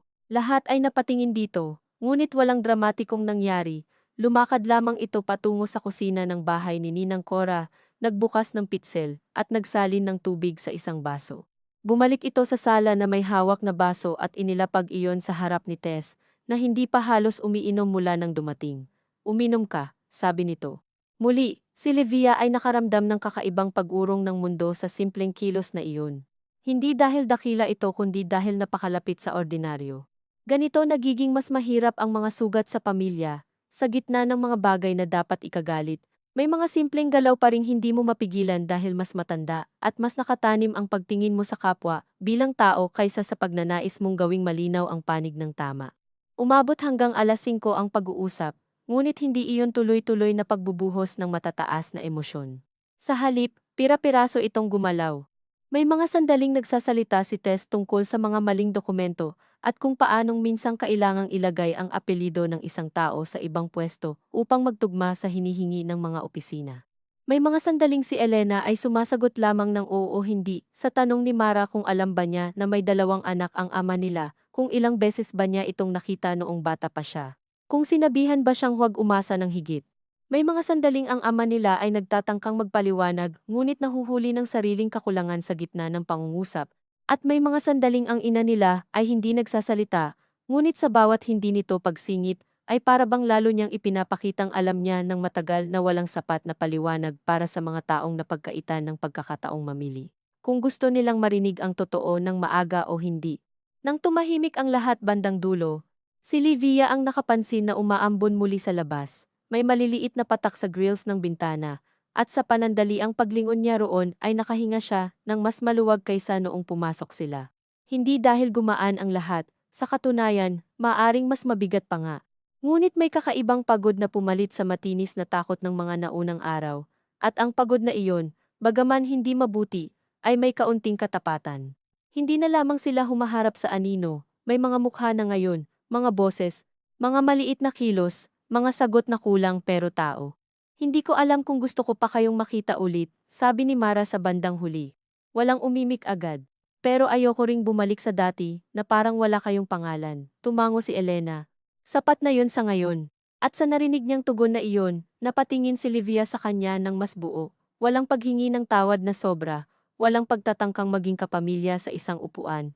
Walang mapagpakumbabang anyo na halatang may hinihintay na gantimpala. Nakakairita pa rin ang presensya nito sa ilang bahagi ng dibdib niya, at marahil mananatili iyon ng matagal. Ngunit sa unang pagkakataon ay naisip niyang may mga tao palang kayang tumayo sa harap ng masalimuot na pinagmulan nila ng hindi agad humihingi ng anumang lugar. Pauwi na sila nang lumapit ang ama nila kay Livia sa may gate ng bahay ni Ninang Cora. Hindi ito maririnig ni Mara at ng ina niya na nasa may sasakyan na. Salamat sa pagpunta, sabi nito. Tinitigan niya ang ama niya sa maikling pagitan ng ulan at ilaw ng poste. Huwag mo akong pasalamatan na parang pabor, sagot niya. Hindi pa kita napapatawad. Tila napayuko ang ama niya hindi dahil nasaktan, kundi dahil alam nitong wala roong anumang hindi nararapat. Hindi ako umaasa ng madali, sabi nito.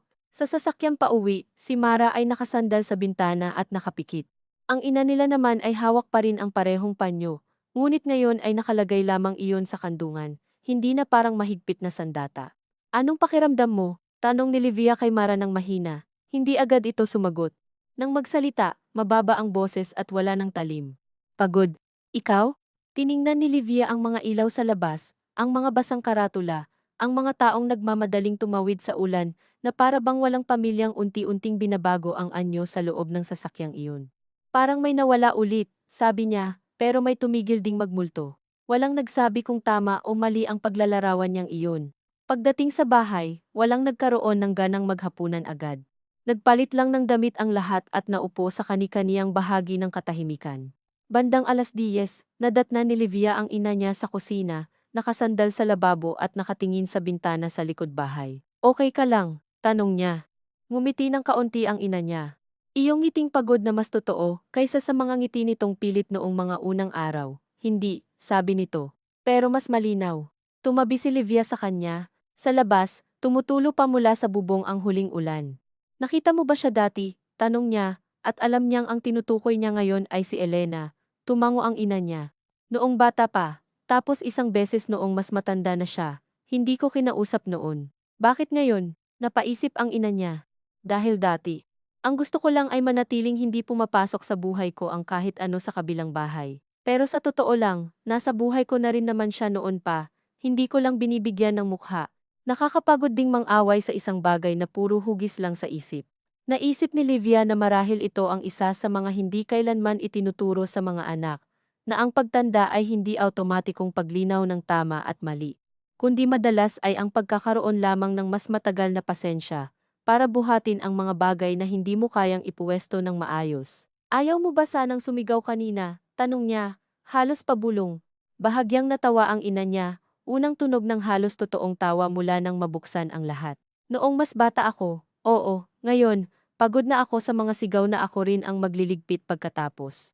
Napangiti si Livia ng bahagya, at agad ding nawala iyon.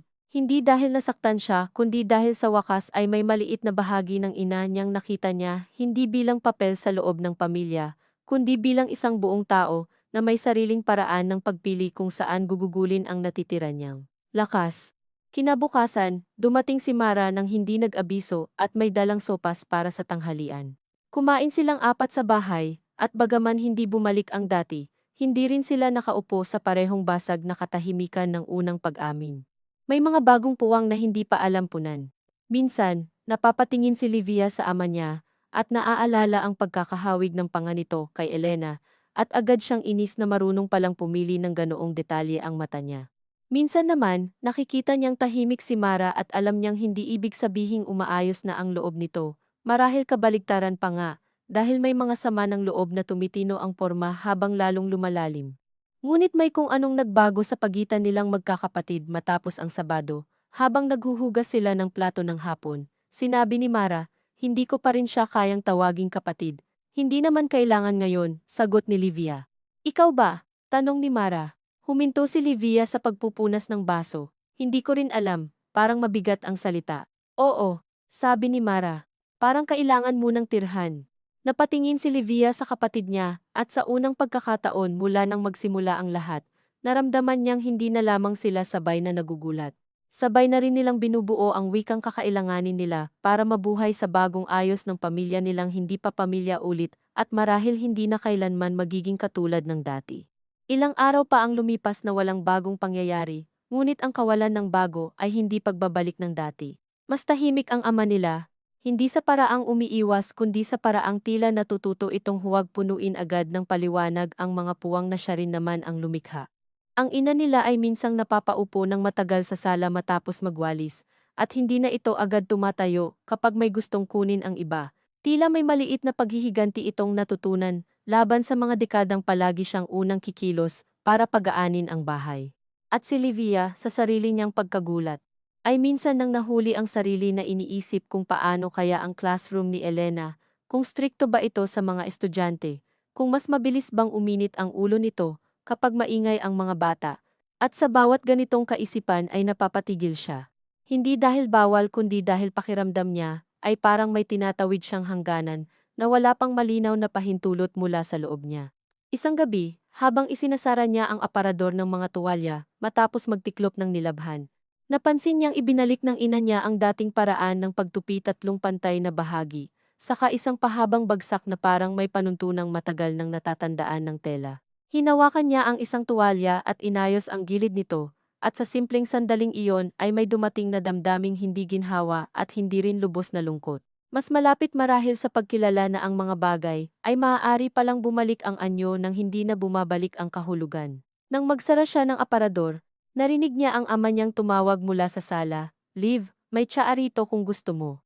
Hindi ito umiinom ng tsaa noon, natutunan iyon marahil mula sa mga linggong walang sapat na kape para sa lahat ng pagod. Lumabas siya at nakita niyang may 2 tasa sa mesa, isa para sa kanya at isa para sa ama niya, habang ang ina nila ay nasa may bintana, tahimik na nananahi ng natastas na laylayan ng duster. Umupo siya. Walang nanghingi ng paumanhin. Walang nangakong magiging maayos ang lahat. Sa halip, naroon lamang silang tatlo sa isang bahay na natututo palang tumira sa katotohanang hindi na maitatago, at nang iabot sa kanya ng ama niya ang tasa ng hindi pinipilit ang tingin, tinanggap iyon ni Livia hindi bilang tanda ng kapatawaran kundi bilang pag-amin na sa kabila ng pagkasira, may mga gabing darating pa ring kailangang upuan, may mga simpleng inumin na kailangang tanggapin o tanggihan, at may mga ugnayang hindi nalulutas sa isang malaking eksena kundi sa paulit-ulit na pagpili kung mananatili ka ba sa silid kahit hindi mo pa alam kung paano muling tatawagin ang mga taong naroon kasama mo. Hindi dumating ang anumang malaking pagbabago sa mga sumunod na linggo, at marahil iyon ang unang anyo ng wakas na natutunan ni Livia na tanggapin. Hindi iyong may malinaw na pinto, may huling usapan, may eksaktong sandali kung kailan masasabi mong tapos na ang isang sugat, kundi iyong uri ng pagliit ng talim na halos hindi mo mapapansin habang nangyayari dahil abala kang itinutuloy ang mga araw. Pumasok siya sa trabaho, umuwi, tumulong sa pamamalengke. Nakinig sa reklamo ng ate niyang si Mara tungkol sa bagong schedule sa cooperative. Nagdala ng biskwit para kay Tonton kapag dumadalaw ito tuwing linggo. At sa gitna ng mga karaniwang galaw na iyon, ay may bahaging nanatiling bago ang loob ng bahay nila, kahit hindi na araw-araw pinag-uusapan ang pangalang minsang sapat para baguhin ang himig ng buong sala. Ang ama niya ay hindi na nagsasalita ng mahaba tungkol sa nakaraan kung walang nagtatanong, ngunit may kapuna-punang pag-iingat sa bawat pagkakataong kailangan niyang magsabi ng totoo. Sa mga maliliit na bagay kung magkano ang ibinayad sa tubig, kung bakit siya na-late sa bangko, kung sino ang tumawag sa telepono. Hindi iyon kabayanihan, naisip ni Livia minsan, habang pinapanood itong hanapin ang resibo sa bulsa ng lumang polo. Mas malapit iyon sa isang lalaking natuto ng ang hindi pagsasabi, kahit sa maliliit, ay may ibang bigat na ngayon. Ang ina niya naman ay bumalik sa ilang dati nitong galaw ng walang anunsyo, ang paraan ng pag-ayos ng mga tuwalya, ang paglalagay ng maliit na mangkok ng suka sa tabi ng pritong isda, kapag alam nitong gusto iyon ni Livia, ang pagsita kay Ernesto kapag sumusobra ang asin sa sausawan. Ngunit may mga bagay ding hindi na nito ibinalik, hindi na ito basta tumatayo agad kapag may ipapakuha ang iba. Hindi na rin nito tinatapos mag-isa, ang mga pangungusap ng asawa niya sa harap ng ibang tao. Sa una, halos hindi iyon mapansin, ngunit dahil sanay si Livia sa mga mumunting pagbabago na mas malaki kaysa sa hitsura, nakita niyang may tahimik na pag-urong ang ina niya mula sa lumang ugali nitong laging buuin ang anyo ng pamilya para sa lahat. Hindi ito lumayo ng ganap, hindi rin nanlamig sa paraang maipapangalan ng iba, bilang paghihiganti, mas tila pinili lamang nitong huwag nang maging tulay sa bawat siwang na siya rin ang unang napagod na buhatin. Si Mara, sa lahat, ang pinakamatagal ang galaw, may mga araw na tila maayos siya, tatawa kay Tonton, magdadala ng ulam, aakbay sa ina nila habang nanonood ng afternoon show. Tapos sa gitna ng isang ordinaryong tanong tungkol sa merienda o sa resulta ng PTA meeting ng anak, bigla itong tatahimik na parang may sumadsad na kung ano sa loob. Isang Martes ng gabi, habang magkasabay silang naghihiwa ng sibuyas sa kusina ng bahay ni Namara, dahil pinilit siya ng kapatid niyang dumaan muna roon bago umuwi, biglang sabi nito, naiinis pa rin ako kapag naaalala kung alam niya ang trabaho niya. Hindi na niya kailangang sabihin kung sino. Si Elena, sabi ni Livia, hindi upang linawin kundi upang marinig kung ano ang pakiramdam ng pangalan kapag ginamit sa loob ng tahanan ng kapatid niya. Tumango si Mara nang hindi tumitingin. Oo, parang ang unfair na may detalye siyang ganun sa buhay ng isang tao, na wala naman sa buhay natin, tapos tayo, ngayon lang binigyan ng karapatang mabigla. Naintindihan ni Livia ang tinutukoy nito hindi bilang argumento, kundi bilang natitirang piraso ng insultong walang gamot, may mga pinsalang hindi nababawasan, kahit naiintindihan mo na ang konteksto. Iniisip ko rin yun minsan, sabi niya. Tapos naiirita ako sa sarili ko pag iniisip ko kung anong klaseng teacher siya. Huminto si Mara at tumingin sa kanya, may bahagyang pagkapagod ngunit hindi na katulad ng dati, na tila laging handang sumiklab. Iniisip mo pa rin siya, minsan. Ako rin, sabi ni Mara pagkatapos ng ilang segundong katahimikan. at sa pag-amin na iyon ay may kakaibang lambot na hindi niya agad kayang tingnan ng direkta. Hindi dahil gusto ko, parang may puwang na kasi. Kahit ayaw mo, nandoon na. Naramdaman ni Livia na may maliit na bagay na gumalaw sa pagitan nilang magkapatid. Hindi pagsasara ng sugat kundi pagkilala na ang pag-iral ng isang tao, sa gilid ng isip ay hindi automatikong pagtataksil sa sariling sakit. Hindi rin iyon awa. Baka mas malapit sa pagod na ayaw ng makipag-away sa katotohanan araw-araw. Pagka-uwi niya ng gabing iyon, nadatnan niya ang ama niya sa sala, nag-aayos ng mga lumang papeles sa dilaw na folder na nakasanayan na niyang makita nitong mga nakaraang buwan. May isang resibong bahagyang dumungaw sa mesa, at sa loob ng isang kisap mata ay naramdaman ni Livia ang lumang pagnanais na tingnan, bilangin, alamin kung ilang piraso ng buhay ang naipon ng isang tao sa papel. Ngunit hindi niya ginawa. Sa halip, naupo siya sa kabilang dulo ng sofa. Naayos na ba? Tanong niya. Tumingin ang ama niya sa kanya na tila nag-aalangan kung papayag ba siyang kunin nito ang simpleng tanong bilang alok ng mas mahinahong usapan. Halos, sabi nito, may isa pang affidavit na kailangan, pero routine na lang daw.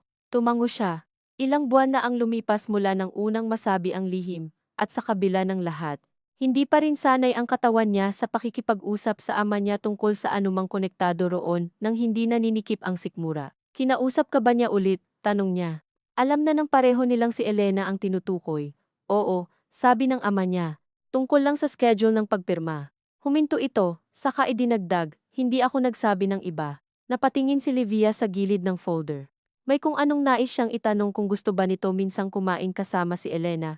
Kung naaalala ba nito ang mga taong hindi nabigyan ng parehong anyo ng ama.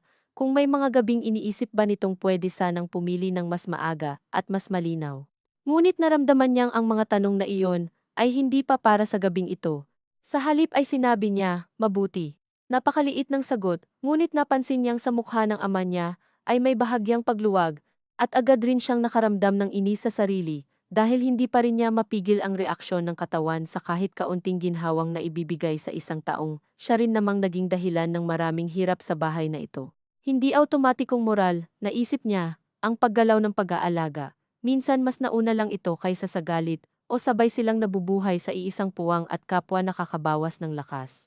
Hindi nagtagal ay dumating ang isang linggo ng hapon, na tila payapa sana kung hindi dahil sa mahinang ugong ng paghihintay na matagal ng kasalo nila sa hapag. Dumating si Mara, kasama si Tonton, at isang malaking lalagyan ng pansit na pinadala raw ni Joel para sa lahat. Ang bata ay mas abala sa bagong laruan nito kaysa sa mga tensyon ng matatanda, at may kakaibang biyaya sa ganitong edad. Naisip ni Livia, iyong kaya mong baguhin ang daloy ng buong bahay. Dahil lamang sa lakas ng paghingi mo ng yelo sa juice o sa paraan ng pagtawag mo sa lolo mo para ipakita ang plastik na robot. Habang kumakain sila, biglang sinabi ni Mara, tila kaswal, nag-message siya. Natigilan ang lahat, kahit si Tonton ay pansamantalang napatigil sa pagtulak ng kanin sa plato, bago muling bumalik sa sariling mundo. Sino? Tanong ng ina nila, bagaman alam din nito. Si Elena, sagot ni Mara.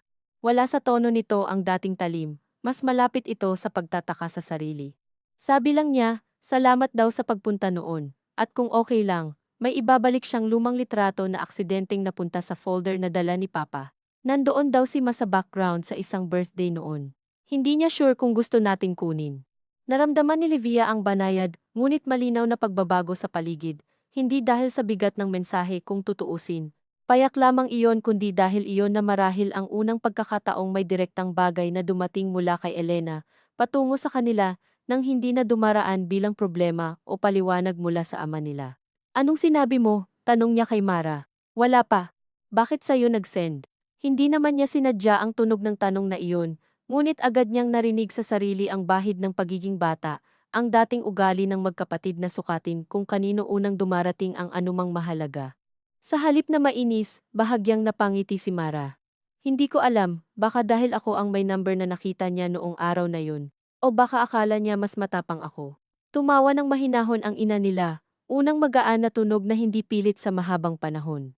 Tama naman siya roon, sabi nito. Humalukip-kip si Mara, ngunit hindi na nagbiro pabalik. Hindi ko alam kung sasagutin ko. Walang sumagot agad.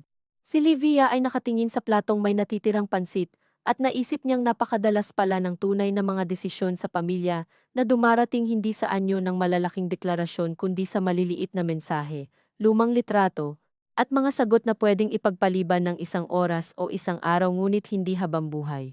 Kung ayaw mo, huwag, sabi ng ama niya, maingat ang tinig, tumingin si Mara rito ng tuwid. Hindi ikaw ang magsasabi sa akin kung kailan ako handa o hindi.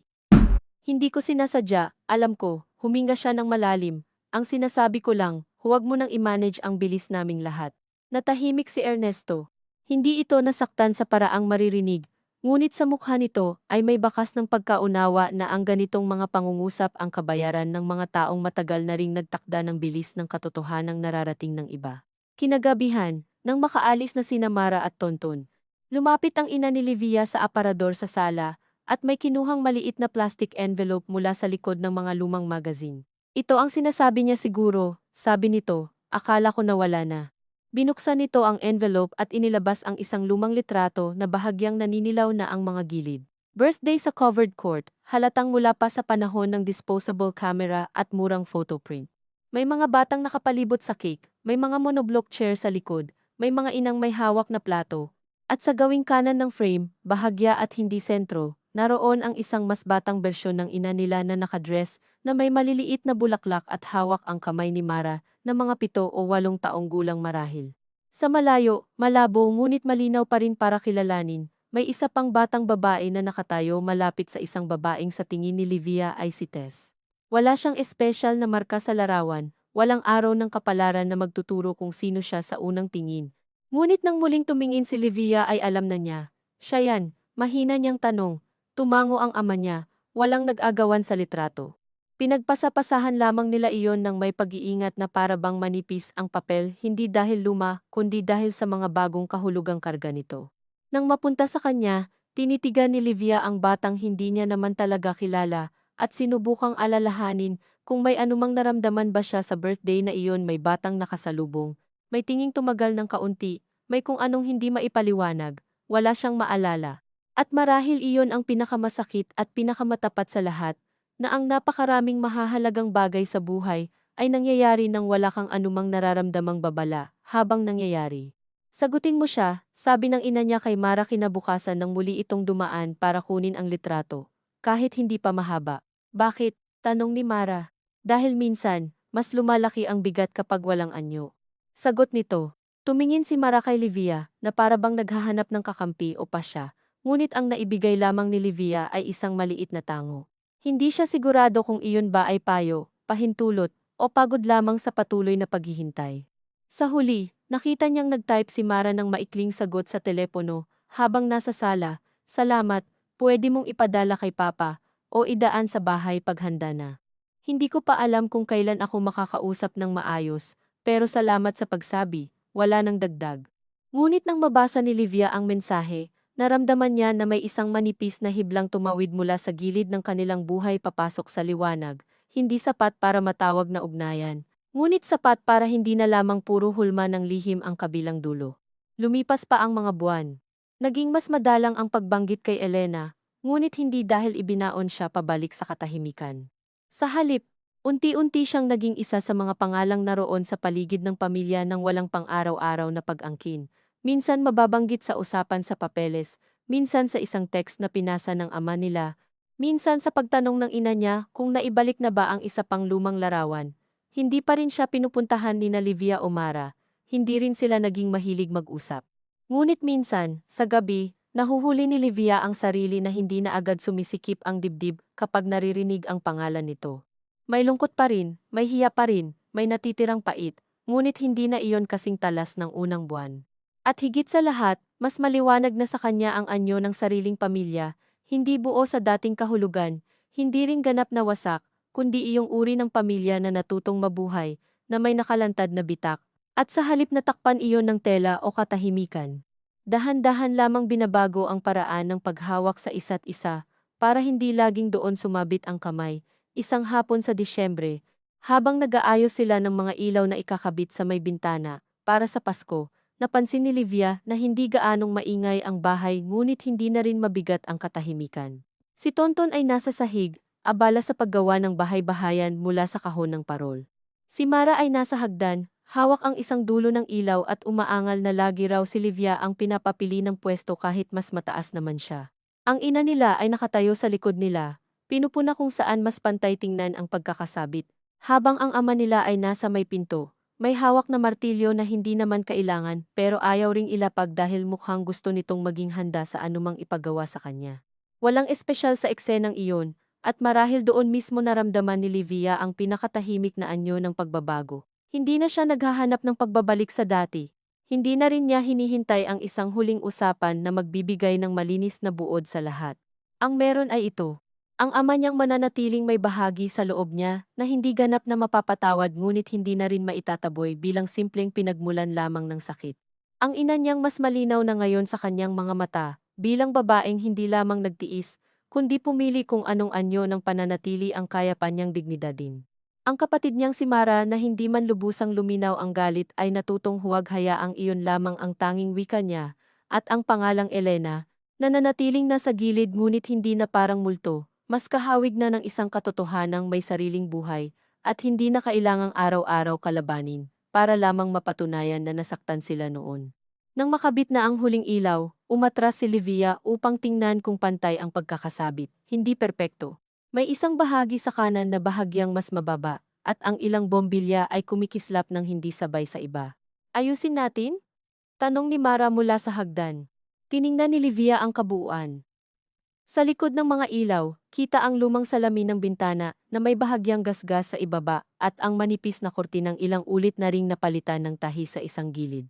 Naisip niya ang mga taon nilang ginugol sa paniwalang ang maayos na pamilya ay iyong walang makikitang tabingi kapag tiningnan mula sa labas. Huwag na, sabi niya, okay na yan. Bumaba si Mara at tumabi sa kanya. Oo nga, sabi nito, at sa tono nito ay may bahagyang ngiti, bahagyang pagod, bahagyang pagsang-ayon na hindi naman kailangang gawing maganda ang lahat para matawag na sapat. Mula sa pintuan, tinawag ng ina nila na magsaing na raw at huwag kalilimutan ang hamon sa freezer. Ang ama nila naman ay nagtanong kung sino ang may gusto ng tsaa dahil may natira pang isang sachet sa cabinet at sa simpleng tanong na iyon ay napalingon si Livia, nakakita ng bahagyang hiya pa rin sa mukha nito. Ngunit may kasama ng uri ng ordinaryong paghahain na hindi na humihingi ng palakpak o agarang kapatawaran. Lumapit siya sa mesa, kinuha ang sachet, at inabot iyon sa ama niya nang hindi nagmamadali. Sa kabilang silid ay maririnig ang pamangkin niyang tumatawa mag-isa sa sariling laro, at sa labas ay may nagbebenta ng bibingka sa kanto. Ang usok at amoy ng uling ay sumasabit sa simoy ng Disyembre, na kahit sa Maynila ay marunong pa ring magpahiwatig ng pagtatapos at pagpapatuloy ng sabay. Sa sandaling iyon, hindi naging mas simple ang nakaraan. Hindi nawala ang nalaman nila, hindi nabura ang mga taong nadamay, at wala ring katiyakang hindi muling sasakit ang ilang bahagi ng alaala kapag may bagong litrato, bagong papeles, o bagong pagkakataong mababanggit ang pangalang matagal na nilang inilibing sa katahimikan. Ngunit habang pinagmamasdan ni Livia ang ama niyang nagtitimpla ng tsaa sa kusina, ang ina niyang nagpapahid ng alikabok sa gilid ng cabinet gamit ang laylayan ng lumang duster, at ang ate niyang sumisigaw mula sa sala na huwag nang galawin ang ilaw dahil baka muling pumundi. Naunawaan niya ng walang anumang malaking paghahayag na marahil ito na ang anyo ng buhay matapos masira ang unang kwento mo tungkol sa sarili mong pamilya, hindi kapatawaran na malinis, hindi pagkakalimot, hindi rin tuluyang pagkasira, kundi ang mahirap. Minsang nakakainis. Minsang mapayapang pag-aaral kung paano muling tumira sa iisang bahay, kasama ang mga taong hindi mo na kayang tingnan ng inosente. At gayon paman ay kanila ka pa rin, at kanila ka pa ring hinuhubog sa mga maliit na kilos ng bawat araw. Hanggang sa isang gabi ay mapapansin mong ang dating nakatatakot na katahimikan ay hindi na lamang puno ng itinatago, kundi ng mga bagay na hindi pa tapos, pero kaya nang buhatin ng hindi ikinakailan na mabigat pa rin.